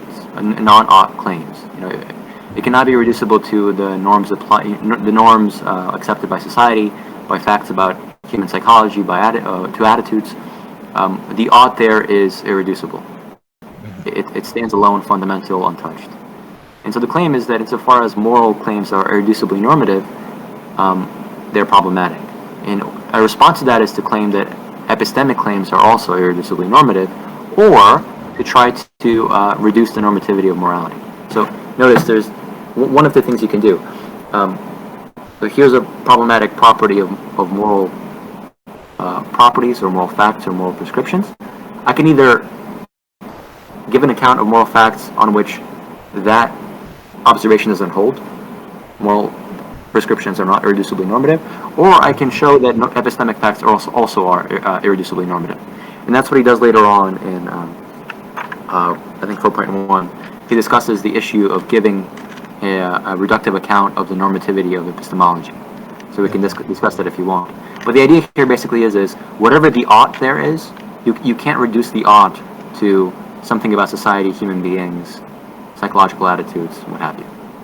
Does that make sense? Yeah, that the art has to say. Yeah, that makes sense. That makes sense. Would you like to go over why it is that he thinks that it's hard to give a reductive account of epistemic claims, or? Yeah, we could go over that one part, and then I'd probably be okay with just going over that, and then I can figure out the rest eventually. If you want to go in other stuff, that's cool. Going over that one part might be helpful, though. Sure. When we try to give a reductive analysis of epistemic oughts, you ought to believe X. That has two parts. The first part is to say that the ought there is reducible to some set of social norms or psychological relations, and then to identify the epistemic relation, the relation between the evidence and the claim, is just a probability relation. So all that's happening when I say you ought to believe X given some evidence Y is Y makes X more probable, and our society generally agrees that when Y makes X more probable, you should believe it. But there's not actually a genuine ought, an irreducible normativity. Whatever normativity there is, it's reducible to some non-normative stuff, social rules. Cowie offers 3 problems with this reduction. So this is what we're trying to do. This is on page 5 if you want to follow along. It's right in the middle of the page. We're trying to show that saying it is reasonable for S to believe that P just equals, it is likely that P is true, given S's background information. So we're trying to discard the reasonable ought claim in favor of just a probability relation. And in the paragraph after that, there are 3 issues with this. One issue is that we must describe how likely P must be given S's background information for it to be reasonable, quote unquote, for S to believe it. And it's hard to know how to do that without mentioning something along the lines of P is probable enough given the background information when it's reasonable for us to believe it. And so the issue there is that when we're trying to reduce reasonableness to believe S on some evidence, reasonableness for us to believe on some evidence, we are appealing back to the normative notion. So if I'm trying to reduce the normativity of this epistemic relation, I cannot have normativity in my very reduction. My reduction must not mention any normativity. So that's problem 1. Problem 2 is we have to identify what S's background knowledge is, right? Background information is. Because the claim is that given S's background information, it is more probable that P is true than not, or it's more probable than it was before. But we have to identify what makes up the background information. The issue is that what makes up S's background information is plausibly knowledge and justification claims. So what S knows and what S is justified in believing in. But if we're talking about what S is justified in believing in or what S knows, we're bringing in those normative epistemic relations into our reductive analysis. So we have to deal with justification and knowledge without appealing to normativity, which is difficult. And the final and third problem is actually understanding what the probability relation is. So, and I'll just read this because it's kind of hard to explain without reading. Yeah, Third, no problem. what likelihood raising relations themselves actually are. In the above reduction, the relevant kind of likelihood is conditional epistemic probability. It is possible that this is best understood in terms of the credences of reasonable believers. Again, normative materials have not entered into the reductive base. So, in a sense, what he's saying is, if the way we understand the actual probability relation is by talking about what reasonable believers would believe in, given the evidence, then we're just using the normative in our reduction of the normative. Because the very idea of a reasonable believer is a normative notion. Gotcha. So basically, Cowie has 3 problems. And each one of the problems is trying to explain or trying to show that you cannot have this reduction without appealing to the normative. And if I give a reduction of the normative and I can't not use the normative, then the reduction fails. I haven't actually reduced anything. Okay, yeah, that makes a lot more sense. Thank you. Right. And so if you accept this, and I think it's some really good stuff, you should hold that epistemic relations are also irreducibly normative, and then you have your CIG. So the error theorist says moral prescriptions are irreducibly normative. Given Cowie's observations, we should say that epistemic prescriptions are also irreducibly normative. You have your companion and guilt argument. If you deny one on that basis, you should deny the other on the same basis. Mhm. Does that make sense? Okay. Yeah, that makes a lot more sense. Thank you. No problem. Okay, if nobody else has any questions about the epistemic stuff, and there's some more stuff to discuss there, but I think we have a pretty good grasp on things. If nobody else wants to do anything else in this paper, we can move on to Shiny's non-mentioned argument. I think we can move on. This was all a decent overview and explanation. Yeah, I'm good with moving on. Whenever everyone else. All right. Yeah, so I can go into the argument that I wanted to bring up, I guess. This is actually another argument from Cowie, I think, from a 2014 paper called "Why Companions and Guild Arguments Won't Work." And I think I don't know if he refers to it by a specific name or something, but I just refer to it like colloquially as the redundancy objection or the redundancy argument. And the idea basically is that companions and guilt arguments are unsound at worst and dialectically redundant at best. And the reason for this is because so there are two premises, obviously, that we've already exhaustively gone over, that companions and guilt arguments rely on. One being the parity premise, the premise that moral facts are epistemically on par with some other kind of facts, whether it be epistemic facts or mathematical facts or whatever. And the other premise is the existence premise, right? The premise that epistemic facts exist, or moral, or mathematical facts exist, etc. So the thing is, right, they're going to have to give some argument, let's call it X, right, to motivate the existence premise. And either this argument is going to be sufficient to motivate the existence premise, or it's going to fail. If it fails, then obviously the argument fails for that reason. So we're going to assume, for the sake of argument, that this argument X successfully establishes the existence premise. So for this argument X, there's either going to be an analogous argument for the existence of moral facts, let's call it X prime, or there's not going to be an analogous argument, right? If there's not an analogous argument, then right there you have an independent argument for epistemic facts or mathematical facts or whatever that you don't have an analogous argument for moral facts, and thereby you undermine the parity premise, right? And if there is an analogous argument for moral facts or against the moral error theory, then right there you have an independent argument for against the moral error theory, which seems to make the entire companions and guilt argument dialectically redundant. And the argument that I kind of was mentioning before about like the self-defeating nature of mathematical error theory and epistemic error theory could be taken to be an example of this, or it could be taken to be a special case. But yeah, this is kind of a more general objection to companions and guilt arguments, and I think that this is probably like the strongest objection that I've seen personally, in my opinion, just because it seems to conceptually undermine the entire point of companions and guilt arguments. So if anyone wants to give any thoughts on that. Mind repeating the first outcome was that parity is undermined if there's an argument for one category that there's not for the other. What was the second outcome? I missed the second outcome. The other outcome is that there is an analogous argument for moral facts, right?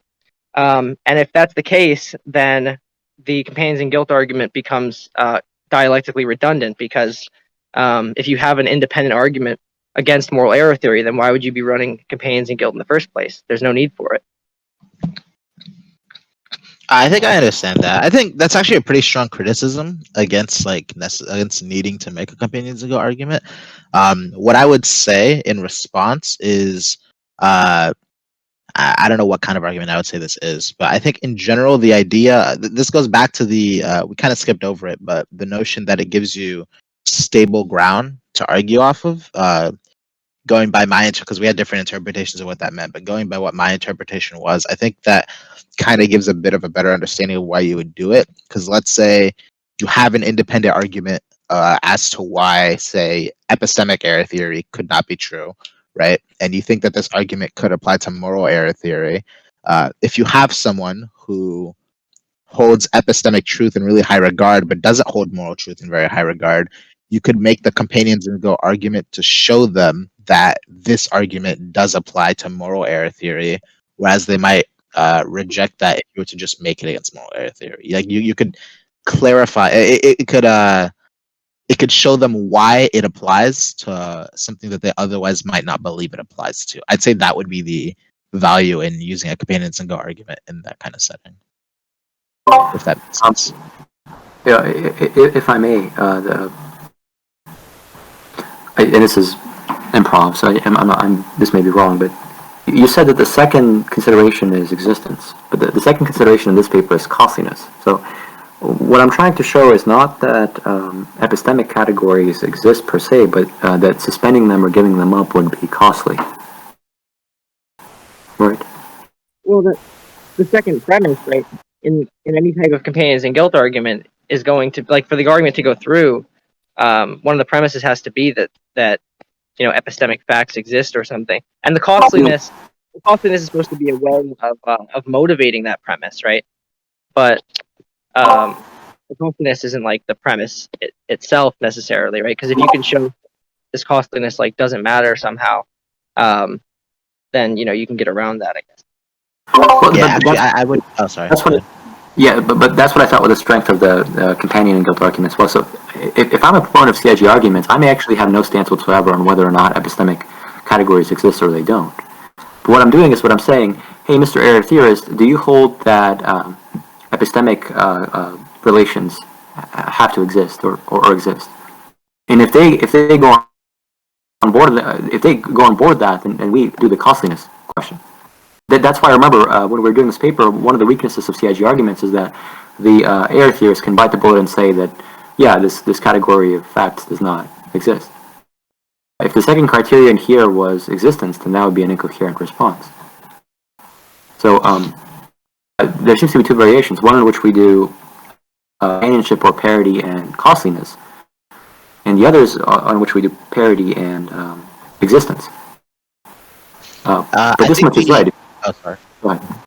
No, go ahead. No, I think the point that Shina was making about existence seems to kind of coincide with the parity thing, right? You would prove that, like, as part of proving parity between the two arguments, you would demonstrate that, okay, this type of factor, this type of problem exists in both. So you would say, like, the existence, quote unquote, premise is met by doing so.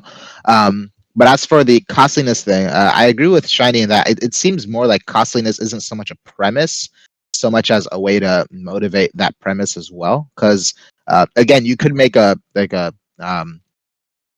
accurate companions and guilt argument that doesn't actually demonstrate any sort of costliness whatsoever, and then the person, as you said, could just bite the bullet and say, "Well, yeah, I don't really care. I'll accept that other thing must not be true as well." That costliness seems to be more so a way to strengthen the argument versus the second actual premise is that there is some sort of argument. And I guess this is a little bit kind of like pedantic because, like, if there is an argument against one of these two things, you would imply that there is some sort of cost that is made by, if the thing is proven not to be true, right? But yeah, I think that second idea of having the argument in the first place, if you have an argument against moral error theory, for example, and if you can't actually draw that it is the same as epistemic error theory, then you, in essence, just have an argument against epistemic error theory that you could have made in the first place. I think it's just a matter of drawing that distinction and then using the costliness aspect to demonstrate why someone ought to believe that thing. Yeah, I think it's just a way of strengthening that kind of argument, essentially. That's where I would draw the use. I may not be following you, but CIGs, as we understand in this paper, could be made somebody who's an error theorist. So let's say we're doing an error theory about morality, and we're doing the CIG comparing to morality to epistemology. Mm-hmm. Somebody who is an error theorist about morality and epistemology both could run the CIG to move the error theorist about morality to an even more error theoretic position. CIG, as understood in this paper, has no stance on whether or not epistemic properties or relations exist. Yeah, sorry.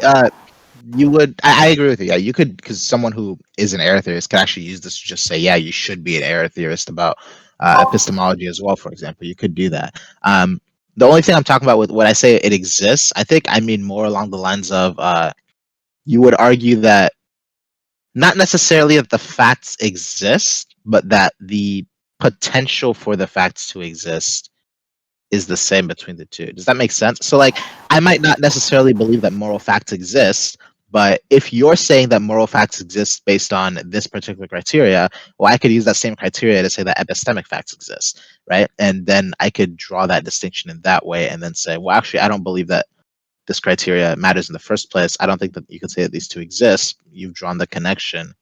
Does that make sense, or am I confusing something here?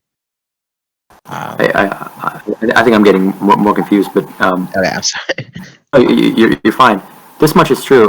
If CIGs are meant to be an argument for why you should not be a moral error theorist, you need a further clause which says that the category you're comparing them to exists. So if you don't have that argument as to epistemic relations or properties existing, then the CIG argument actually becomes a reason for you to be an error theorist about both.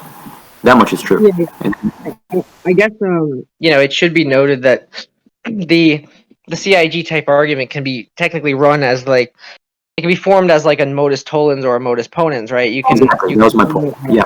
Right. If the moral error theory is true, then epistemic error theory is true. Moral error theory is true. Or sorry, epistemic.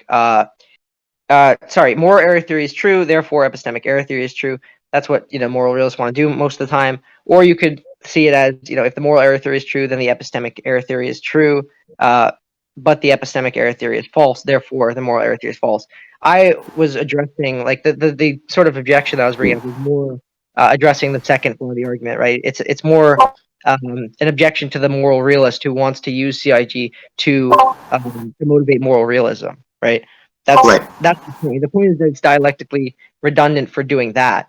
But perhaps you could establish, you could make someone an epistemic error theorist with this type of argument if that was your goal, right? If you're trying to convince someone like that, normative error theory is true or whatever. I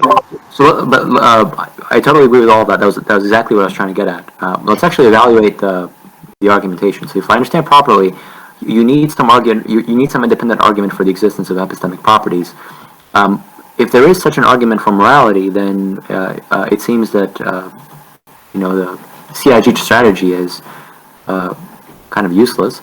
And if you don't have such an argument for moral properties, an independent one, then there's this analogy which severs the parity clause. Am I understanding properly? Yeah, that's what I understood it as. I probably didn't word that very well at all, but that's essentially what I understood it as. Yeah. Yeah, we have an immediate issue here. Notice there isn't an identical parity between epistemic facts and moral facts. Like epistemic facts concern stuff like justification and knowledge. Moral facts concern stuff like moral impermissibility, badness, wrongness, goodness, rights, wrongs, what have you. So it's true. If there's an independent argument for epistemic facts, but not one for moral facts that is analogous, then parity is lessened. But I'm not sure it's completely demolished. I don't know why you would go that far. Right. One way we could also interpret it, rather than saying like an independent argument, this is gonna be kind of weird to explain.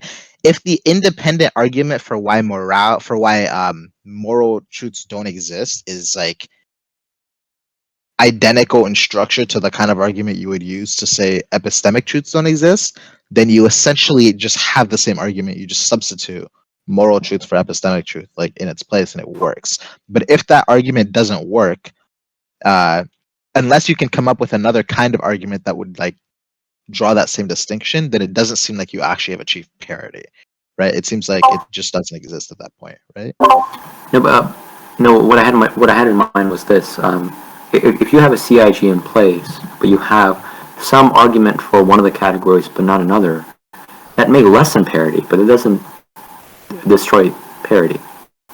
Maybe this is what it forces you to do. So maybe this is what happens. You identified some questionable feature of moral properties, then you identified that there's the same questionable feature in epistemic properties. Then you identify that you have some sort of argument for epistemic properties that you don't have for moral properties. Boom, you have the problem, the parity is lessened. So maybe now what you want to say is that the questionable feature is that the moral properties don't have that sort of argument, whereas the epistemic properties do, right? But the issue is that whether or not that is a questionable feature, whether it's a questionable feature that some sort of property or some sort of some category of claims does not have a certain kind of argument be arguing in favor of it, that does not seem to be as questionable a feature as causal inefficaciousness or any of the ones we've discussed before this. So, really quickly, my when point you is, say, I'm sorry. go ahead. No, when you say parity, do you just mean that, like, identifying that this problematic feature exists within both of them, and that by itself is just parity, and that can be strengthened or lessened? Is that what you mean? Well, this is the thing, right? So the companionship question is understood in this paper as, does the quality that we identified apply to both categories? And so whatever Cowie says in that paper, that doesn't affect the companionship question. Whether or not there's an argument for one that there isn't for the other is independent of whether or not those two categories share some, a questionable feature of what we've identified beforehand. What's happening here is that there's a second word, which is parity, which is a similarity between, say, morality and epistemology.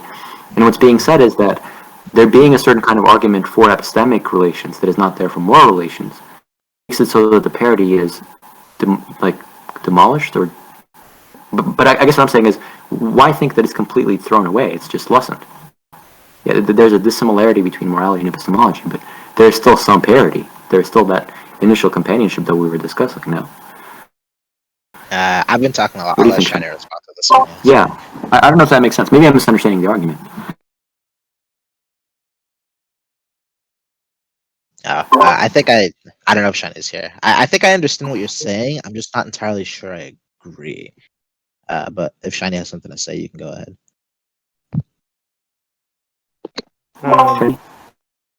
No, I don't think I have anything to add. So, do you agree that that's a coherent response to Cowie's argument against the IGs? That, yeah, parity's lessened, but it's not fully. The parity's lessened, maybe not completely. Yeah, I think that, like, I don't know, maybe Cowie looks at it as sort of like a, building a cumulative case, where, you could say that, like, we have much more reason to reject the epistemic error theory or mathematical error theory, for example, than we do moral error theory. Like, I don't know how exactly you'd calculate, like, the probabilities, and that would be kind of difficult, right? But you could probably make that sort of argument, right, and say, like, if the arguments that you do have, the independent arguments for, like, epistemic or against epistemic error theory, that don't apply to moral error theory, for example, if they sufficiently raise the the probability that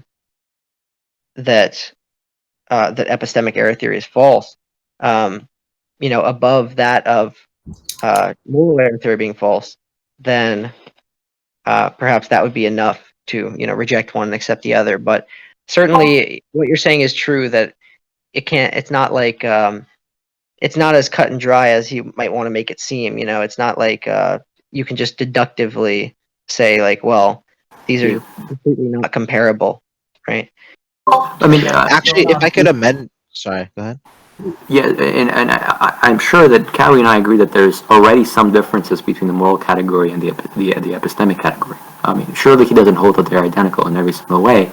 I thought the very point of the error theorist is identifying some specific questionable property. Then what I do for epistemology is I say, well, this questionable property is also in epistemology.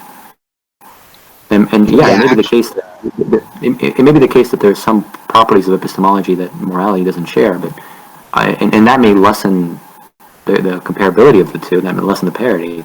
But I'm not sure how that affects the companionship question, right?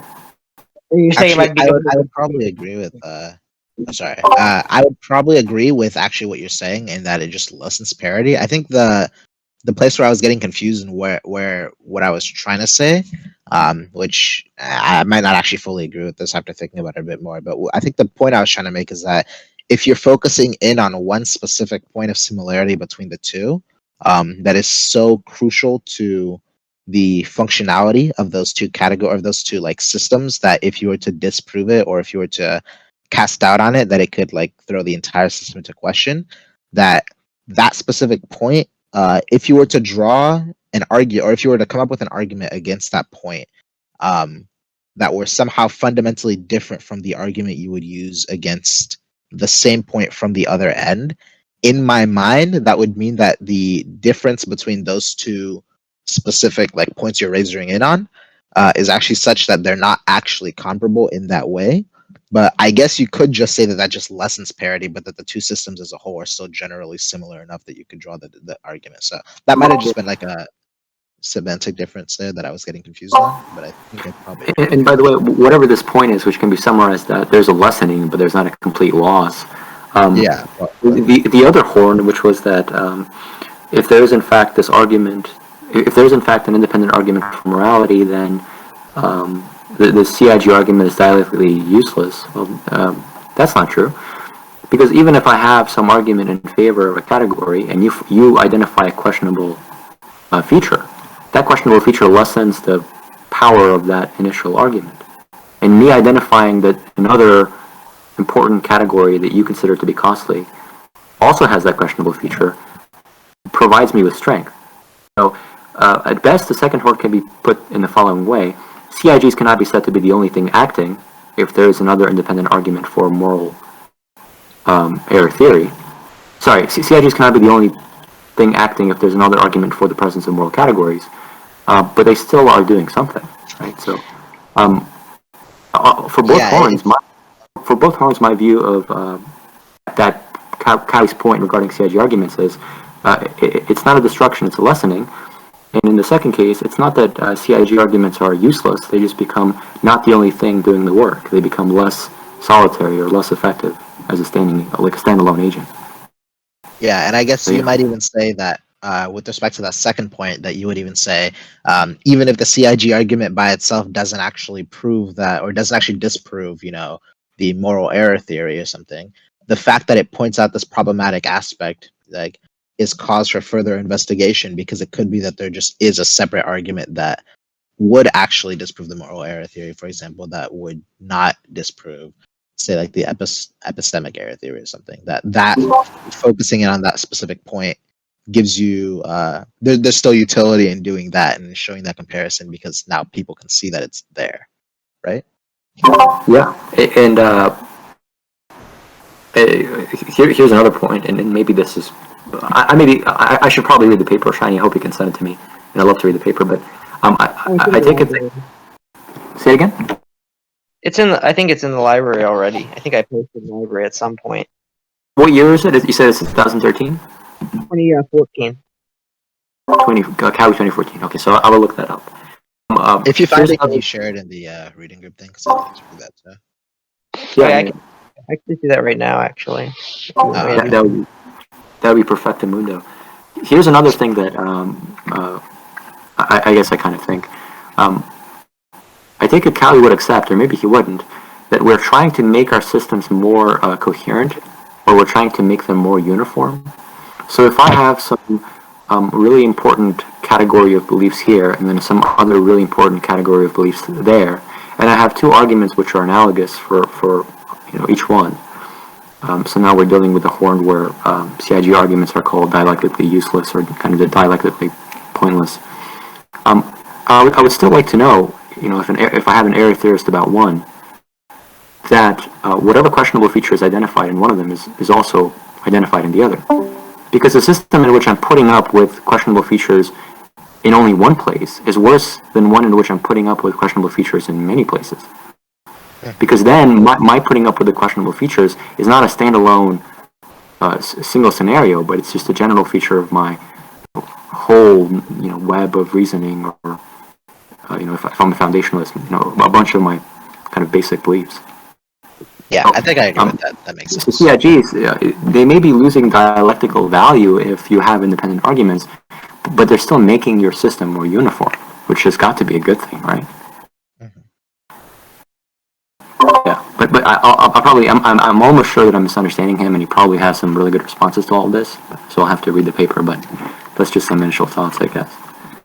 Yeah, I admittedly haven't read the paper in full. I've just kind of skimmed through it. So, I'm not prepared to fully defend the argument or anything, but I just thought it was an interesting thing to bring up.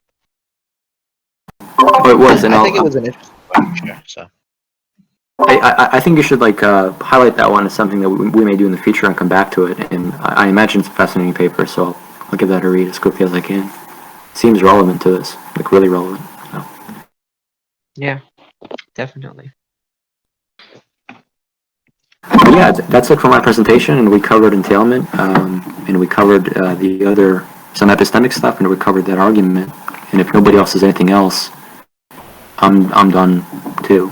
So we can probably wrap it up here.